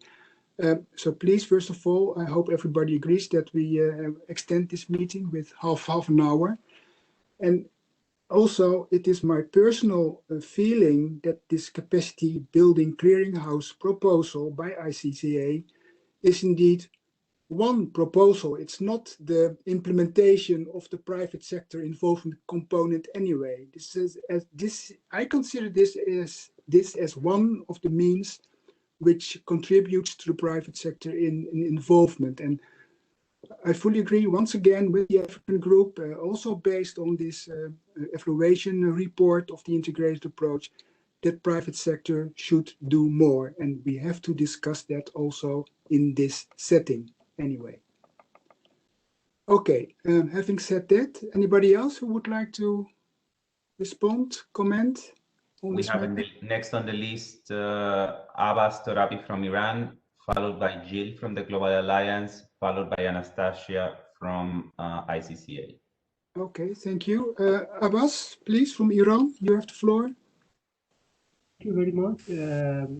I just want to highlight a process for weakening the involvement of private sector in interpretational process and their role.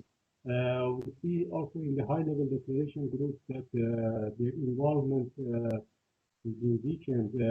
Two stakeholders have proposed for reducing the role of in private sector in gas. I mean, in the declaration, they have proposed that. And also here, in the process of creating this group for private sector involvement, many points were explained by previous speakers, including by David and South Africa. I don't want to repeat that. We proposed at that time to issue be referred to Bureau for discussing and for creating this group, but we don't know what happened, that this group wasn't in the hands of the Bureau, and they did not refer to the Bureau. So we hope we can contribute more for increasing the role of private sector in future deliberation and our future meetings. Thank you.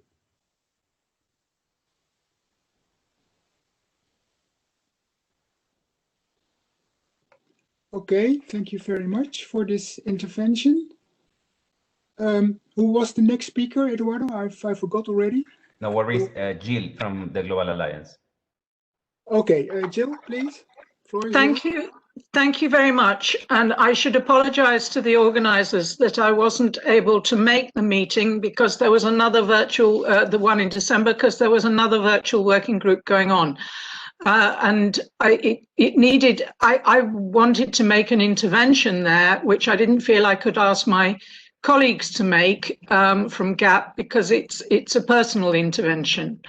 And my intervention was going to be that I remember quite distinctly, and I'm not sure whether you, Reggie, or Greg, or who was on the Quick Start program executive board at the time, but there was a period way back, probably 10 years ago, when I was on the board, and the private sector was also on the board in the form of the ICCA, represented by somebody from America at the time. And we were talking about what they could do for the Quick Start program, which of course was a very little program, but really quite important.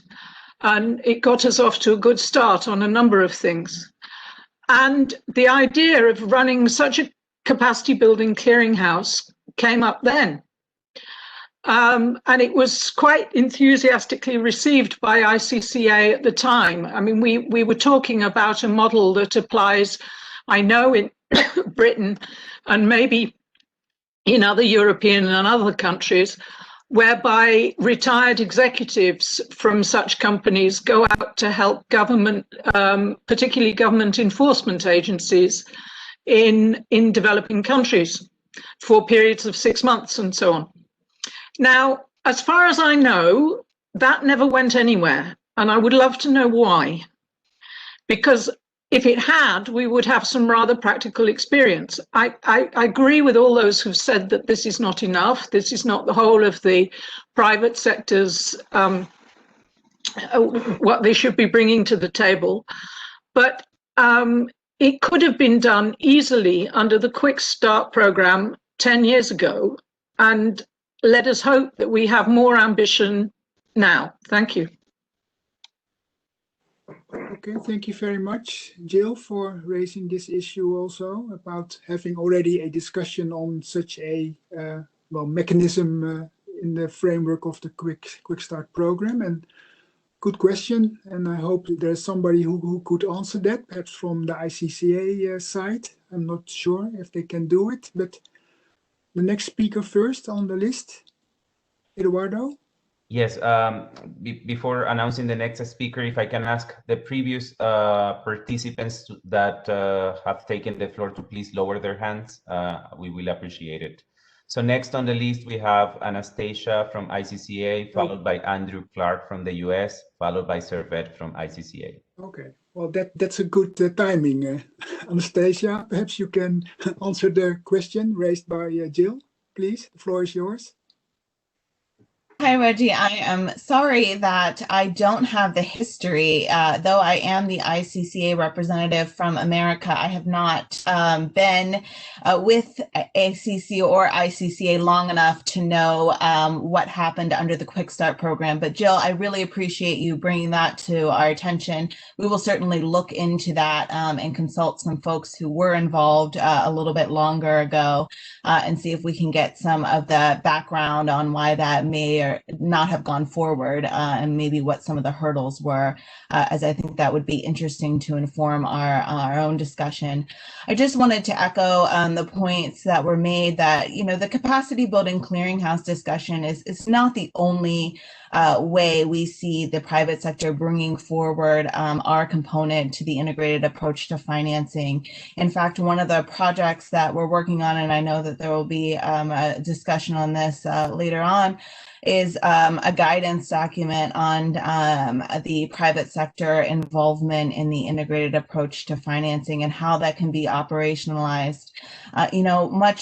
The capacity building clearinghouse is one option for how we can match and make more efficient the capacity building funding that's available and that we are able to bring forward as the private sector and as other donors. But the main way that we finance the sound management of chemicals and waste is through our compliance with chemical management systems in every country. And that, I think, will need to be really the main focus as we look for how the private sector contributes to the sound management of chemicals and waste, is ensuring that we have strong domestic regulations and fees that are paid by industry and integrating the costs.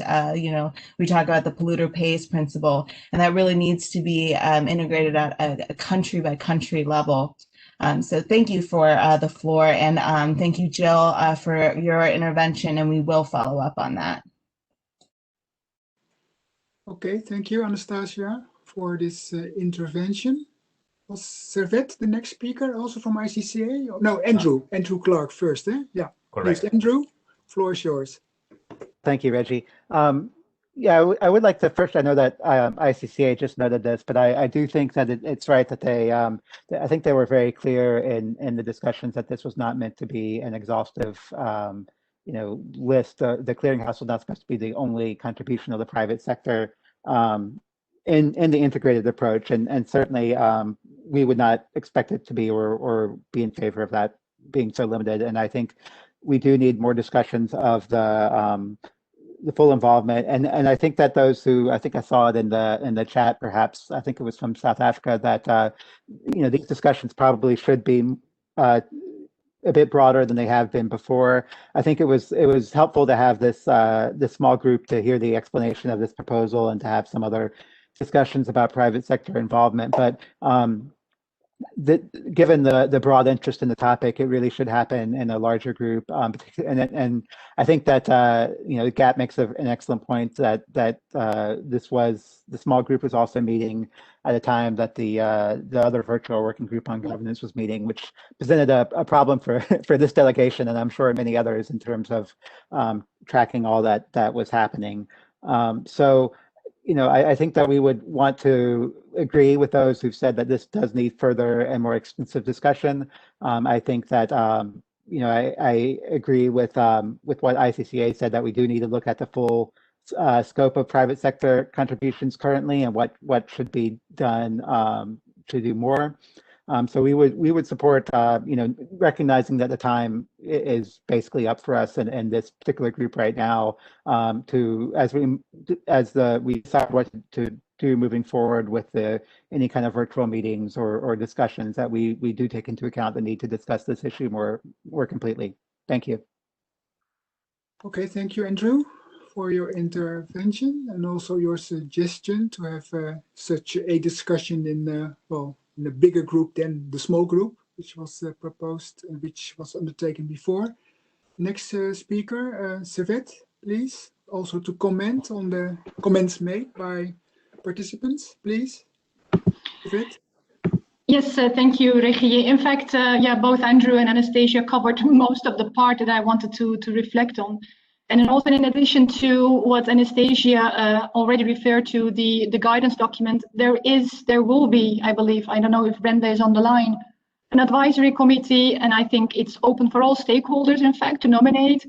I'm a bit, upset sounds too dramatic, but I mean, to narrow down the discussions that industry is only contributing via this particular capacity building is nonsense. There are multiple other contributions that we are doing, and I only have to refer to the work that we are doing on regulatory cooperation, the work with UNITAR, the work on data knowledge sharing with OECD, and I'm a bit disappointed in the remarks made on the on putting it on a very narrow scope. So maybe I leave it at that.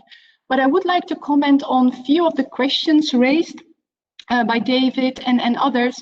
And not pretending your role, Regie, but I just do my part in the sense that I think one of the questions raised by David is we are a bit lost on the process and what is the final version of the meeting minutes, I think Laura raised.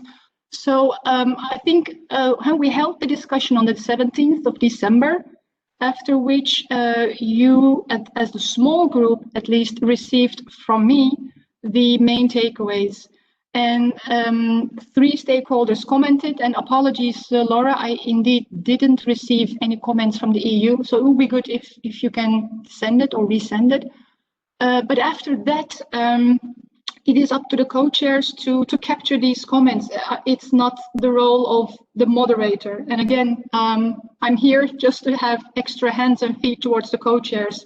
I'm downsizing my role here, but as a moderator, I don't decide on what comments I should take up or what not. There were some other questions raised, I think from Zuki and Dada. I think we responded already to those comments.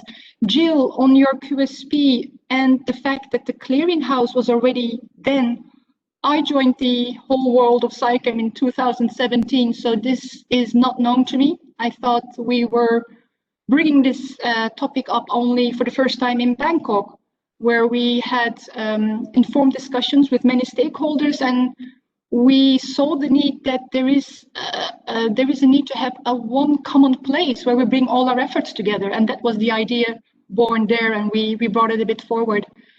Again, definitely not as the only contribution of industry. I would like to emphasize that part. And I'm happy that also Andrew noted on that that suggested to have further discussions. and hence also my question raised at the beginning. Although we as stakeholders in the small group at least saw the need to further elaborate, we didn't yet decide on what kind of a process and who's going to volunteer to moderate, etc. And again, I'm very happy to continue moderating these discussions unless there are other volunteers, and I'm happy to share the burden on that. So Reggie, Jonah, I hope I responded to the questions raised regarding the process, but maybe leave it to you in terms of this volunteering question that David posed at the beginning. Thank you.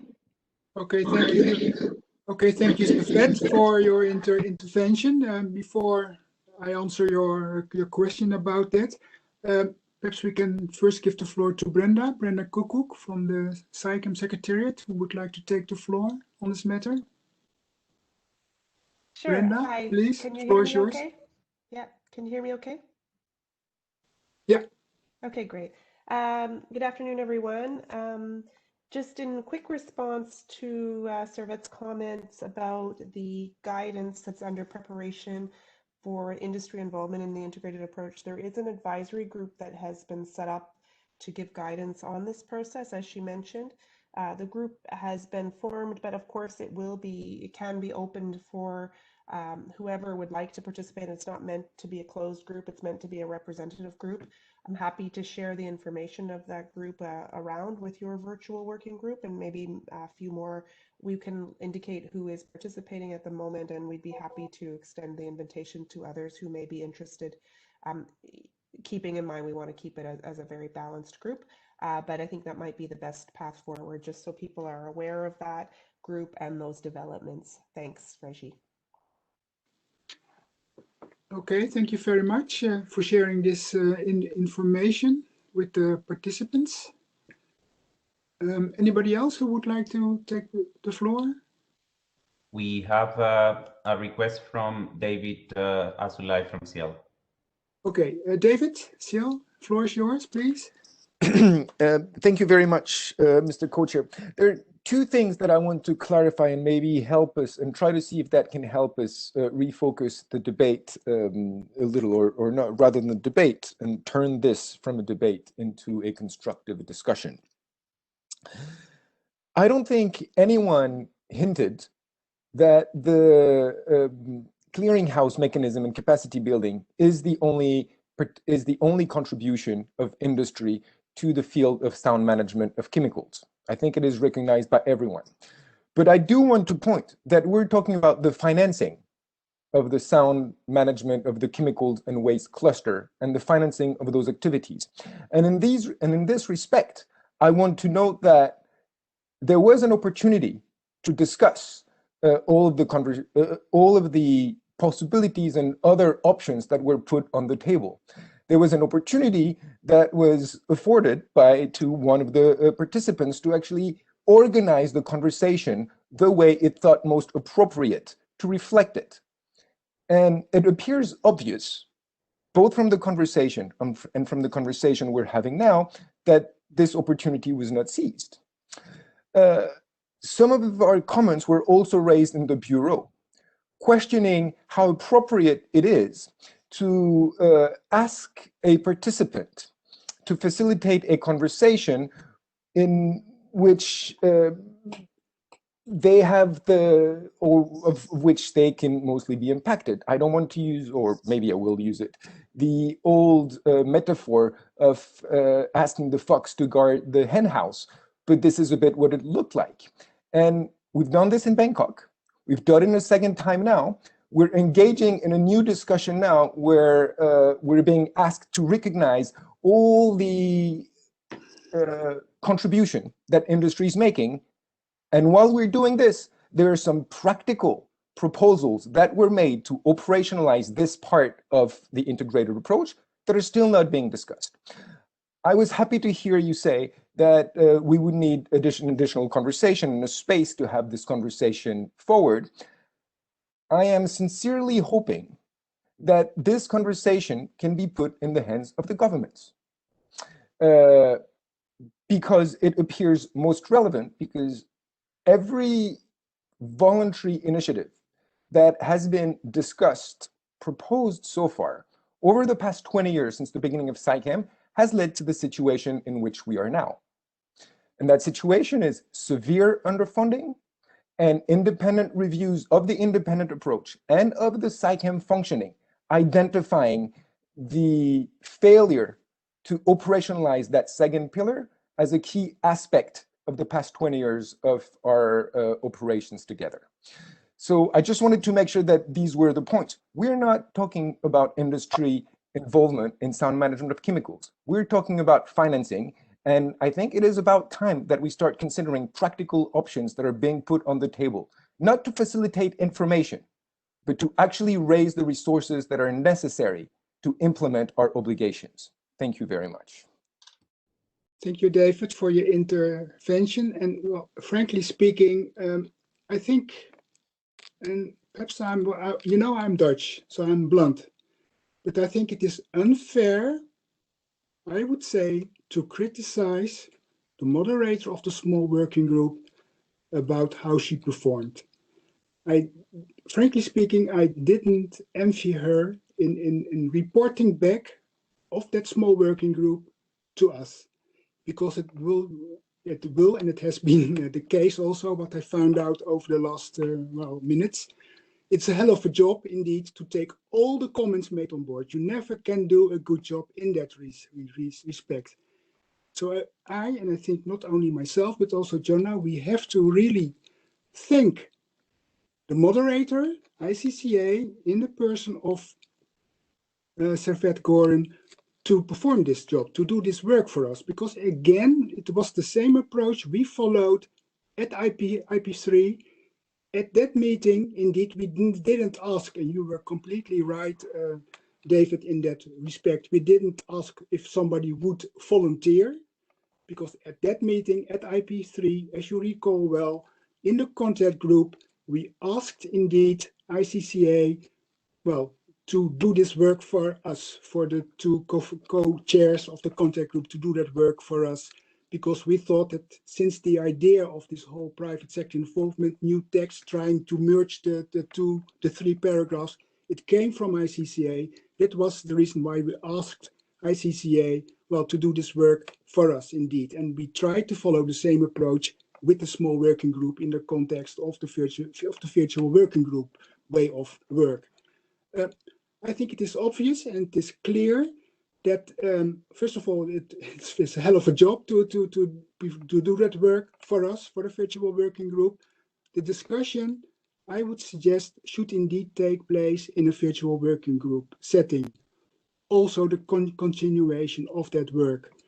So what we suggest is indeed that we still have the idea of having one virtual working group meeting scheduled for February, that we indeed address at that meeting the component of the private sector involvement, as well as those elements of our mandate which we have not discussed today. I'm suggesting, for instance, the dedicated external financing, also financing the secretariat, and also, of course, the partnerships. That are the three remaining issues. But that we start indeed with the private sector involvement component at our next meeting. And we will have a bureau meeting of the SciChem also soon. And at that meeting, we as co-facilitators, based on the discussions which we had also today on the work on the private sector involvement component of the integrated approach, we will suggest the bureau that at least we get the mandate to continue our work, in particular on the private sector involvement, at that next bureau meeting, that we need to continue our work in order to have a full-fledged proposal from our side on how to deal with that private sector involvement component of the integrated approach, which, as everybody underlines, is a very important component of that integrated approach. Okay, having said that, any comments? Or perhaps some... Yeah, we have... Yeah, please. We have Jill from the Global Alliance next. Jill Hanna, please. Thank you very much, and I hope, Reggie, you're blunt, and we have known each other for many years, and I hope you're going to indulge Grandma, because as a retired person who now has grey hair, I am definitely Grandma these days. I should explain to Servet and others perhaps that I have been involved in this process since the third intergovernmental preparatory meeting for SICAM 1. So I think that's about 2003. It's a horribly long time ago.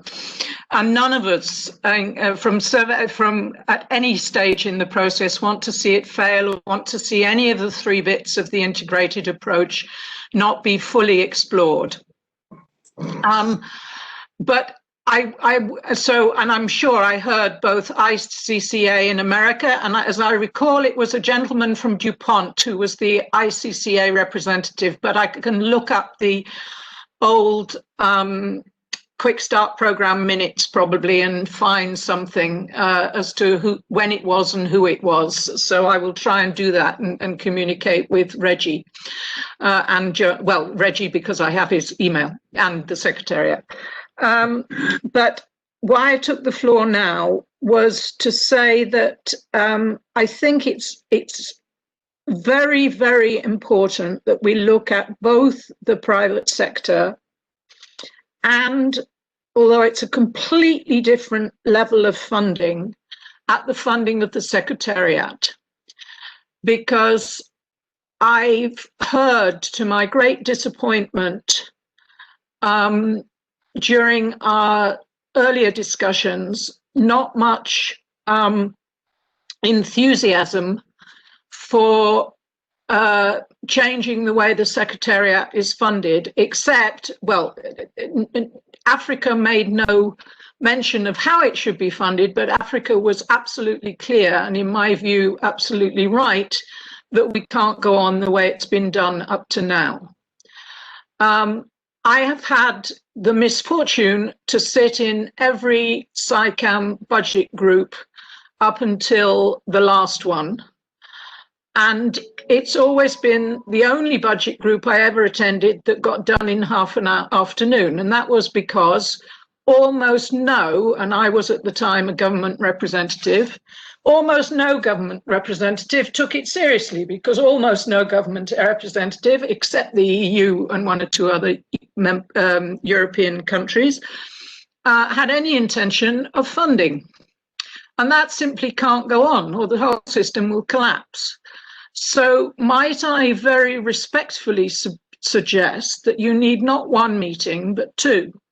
You need a meeting on the private sector for the overall thing. And that, of course, is much, that's a completely different order of magnitude for money. But as a stakeholder who's no longer in command of the kind of monies that governments have, we would very much appreciate a serious discussion about the funding of the Secretariat. And so far we haven't had it. And I think that we need some time for that, because I think governments need to stand up and be counted. Thank you very much. Thank you, Jill, for sharing this information with us, and also, looking at your documents from long time ago, try to find the focal point from Dupont, who apparently dealt with this discussion then. Anybody else who would like to take the floor? There are two more requests, one from Servet from ICCA, followed by Greg Philippe from Canada. Okay, then I suggest that after that we stop the list of speakers for this item, and let's try to wrap up and see what the next steps will be. Servet, floor is yours.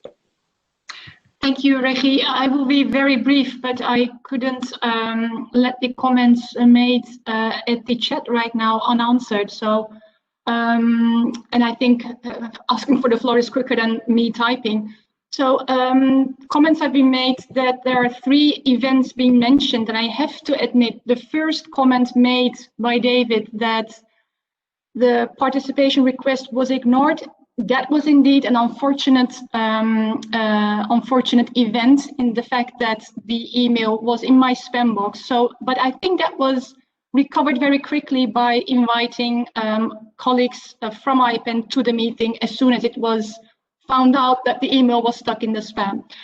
Regarding the last comment, I really have to stress that the comments made on the reporting, I think it is sent to the whole small group, which did not contain any more elements than I have just revealed. So I really would like to invite IPEN to be a bit more specific in when they refer to that proposals are simply set aside.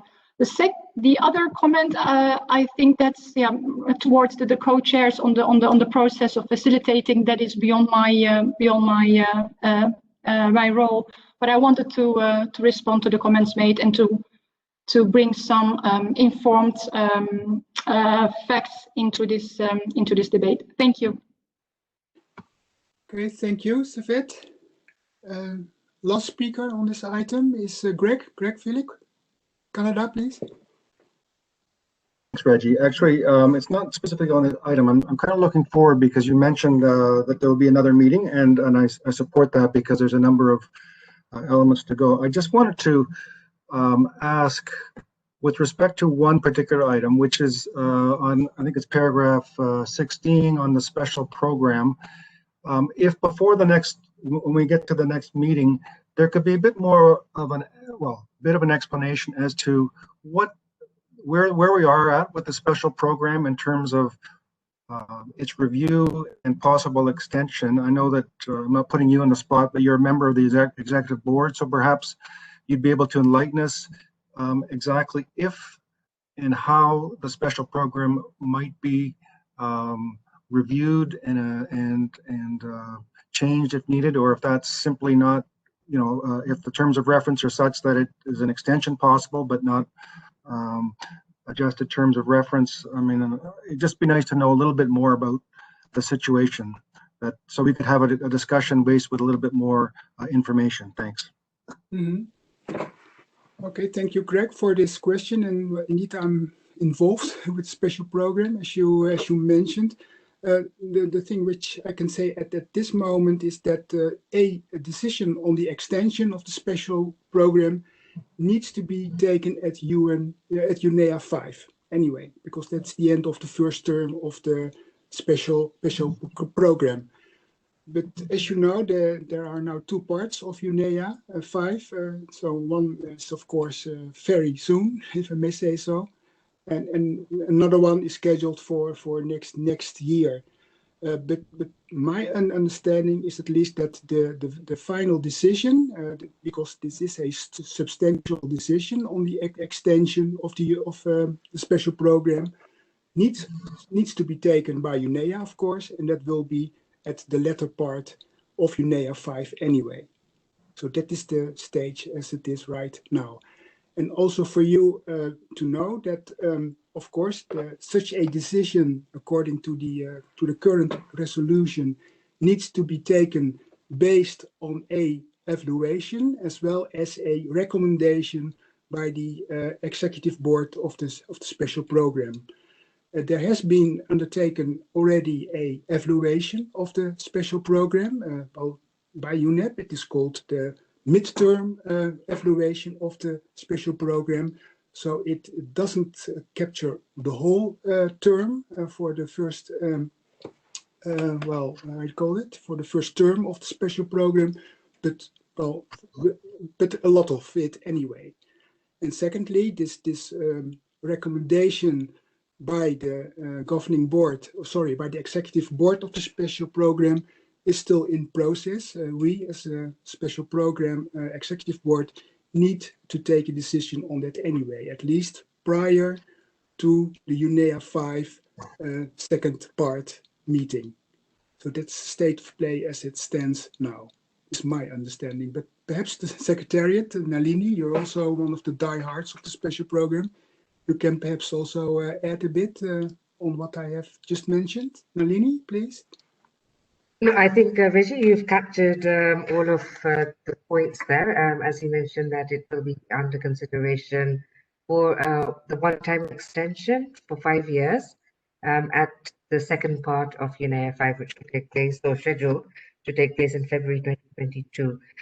If we look quickly at the comments that were made on that paragraph, I think there was such a difference of opinion. And so if we had got to that point, I think we would have just said that we would keep that paragraph in brackets in any case and forward that to IP4.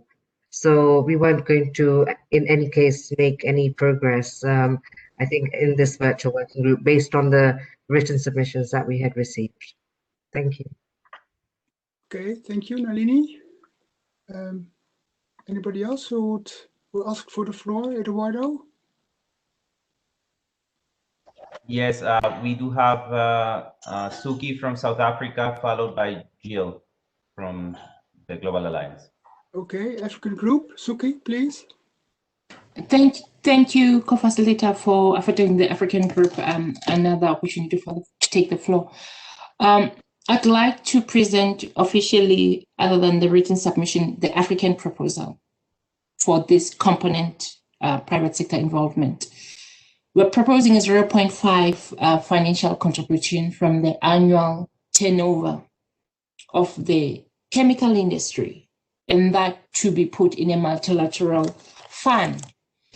That funding would be adequate to fund the secretariat and also to find the work plans and the needs would have been identified in terms of what ought to happen for chemicals management throughout.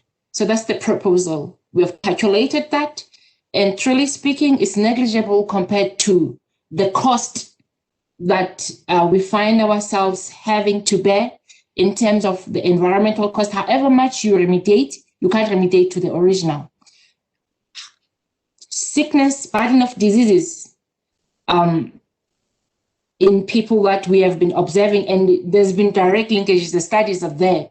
So I'm not gonna go into that. What we're proposing and what we are expecting and requesting and expecting from the industry is a commitment to contribute 0.5% of their annual turnover to a multilateral fund that should fund the secretariat and to do its work fully, and also to fund what SciChem intends to do in terms of chemicals management, the work plans that would have been developed and everything that needs to happen.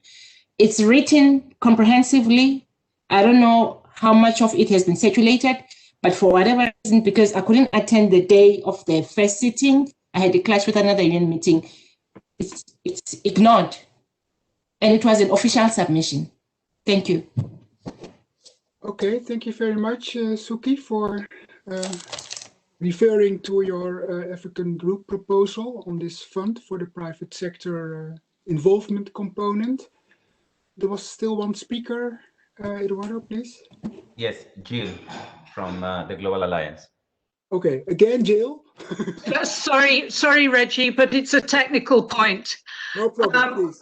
Yeah, two things. First of all, I really hope that the African proposal is circulated, and for GAP, it would be very interesting to know how much it differs from the IPEN proposal, which was 0.5% on a very limited range of chemicals, which might make it a whole lot easier to manage and also be more spread across the world.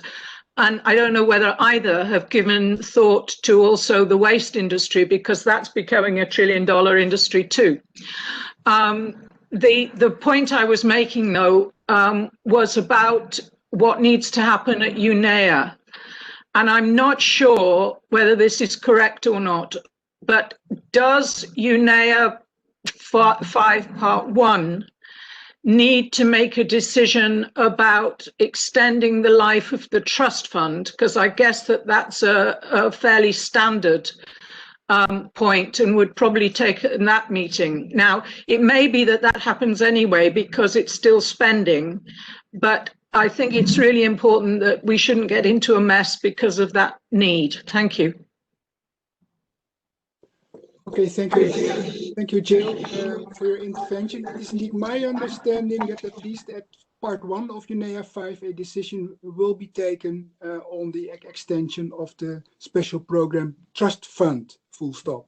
So not about the, the extension of the program as such. That will take place at the second part of UNEA 5. I think, frankly speaking... Sorry, maybe I can just add. So, please, Nalini. Yeah, when we have the extension of the trust fund, it is for a 4-year period. So it will go up to 2025 in any case. And that's just normal practice. And say we do need to close it down, we can do it mid 4-year period. So that there's no kind of, how would I say, issues there that we need to consider. So that should be fine. Secondly, is that we have, I'm not sure if we got Suki's point correctly about the Africa proposal. Was it one of the first written submissions that was submitted for this virtual working group? Because if that's the case, then it is available on the SciComm website under the dedicated virtual working group page. So if we could just get clarification from Suki if it is on the website or if it's a different document which we actually haven't then received. Thank you, Nalini, for this question. Suki, can you please clarify?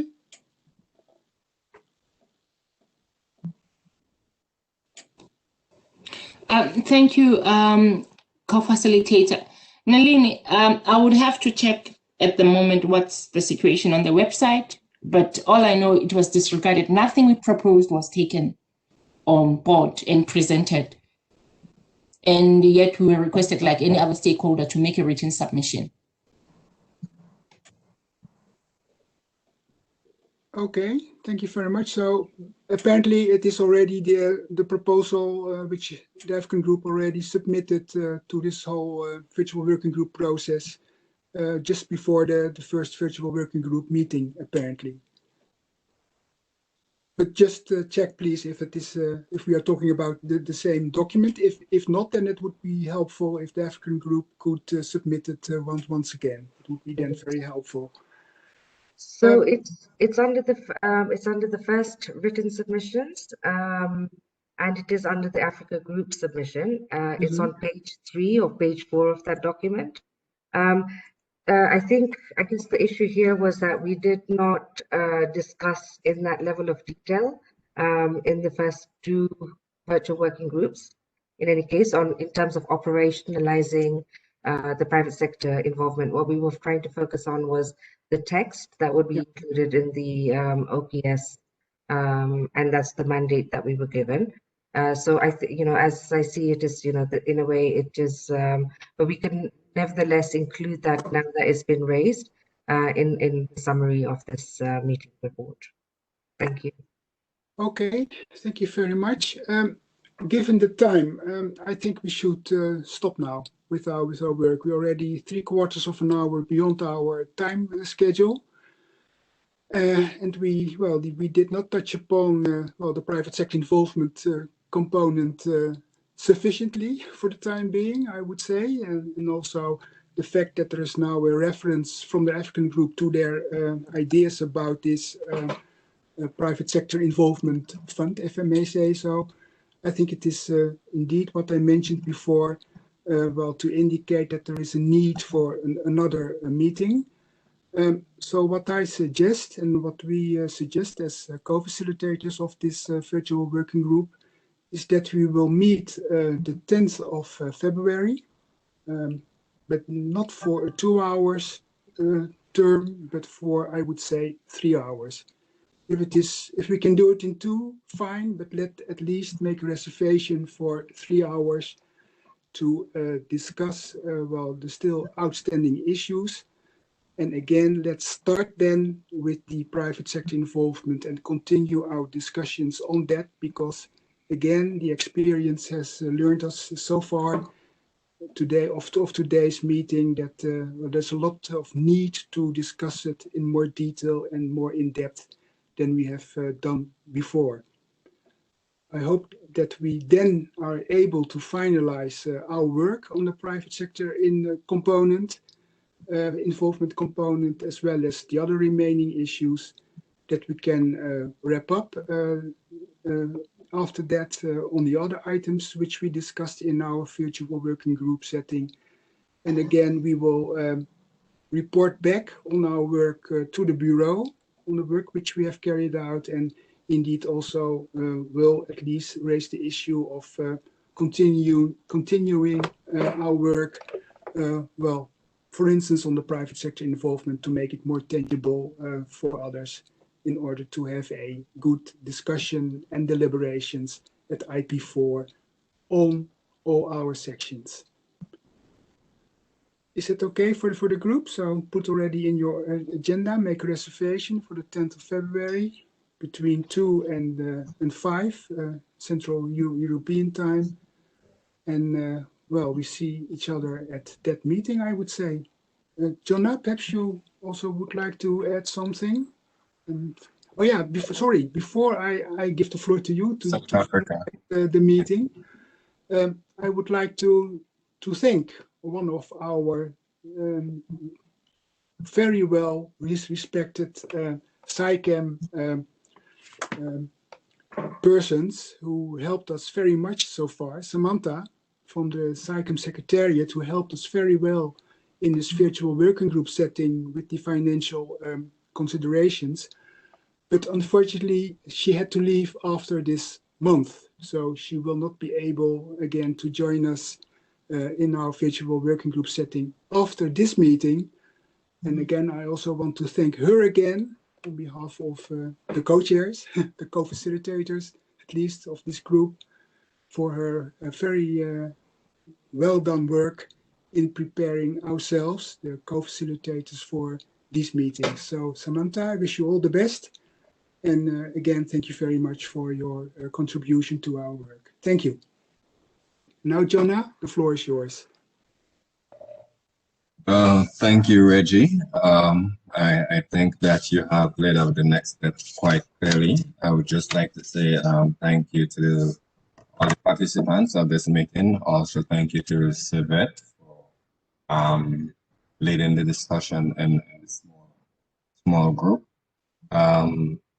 I know that sometimes the process does not play out as we intended, that intentions does not always reflect adequate equally in action, but we will continue to strive to keep the process as open and as transparent as possible. And as we indicated at the beginning of the meeting, that the views that are presented here in the virtual working group are what will be reflected in the outcome document. And we did have a very vibrant and productive discussion today, and we welcome it, and we hope that we can continue to work in a collaborative, reciprocal manner as we move forward. So once again, thank you to all the participants. Happy New Year if I haven't said that, or if I'm still allowed to say that in this of the month. And I will see you all on the 10th of February. Take care. Thank you.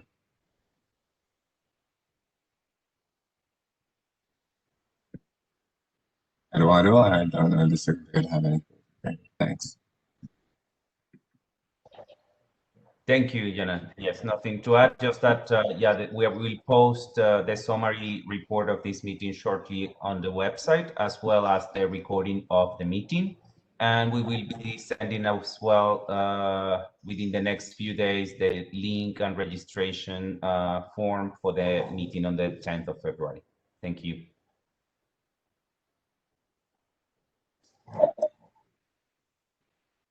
Okay, thank you very much, and see you next time. Bye-bye. Bye-bye. Thanks. Thank you. Take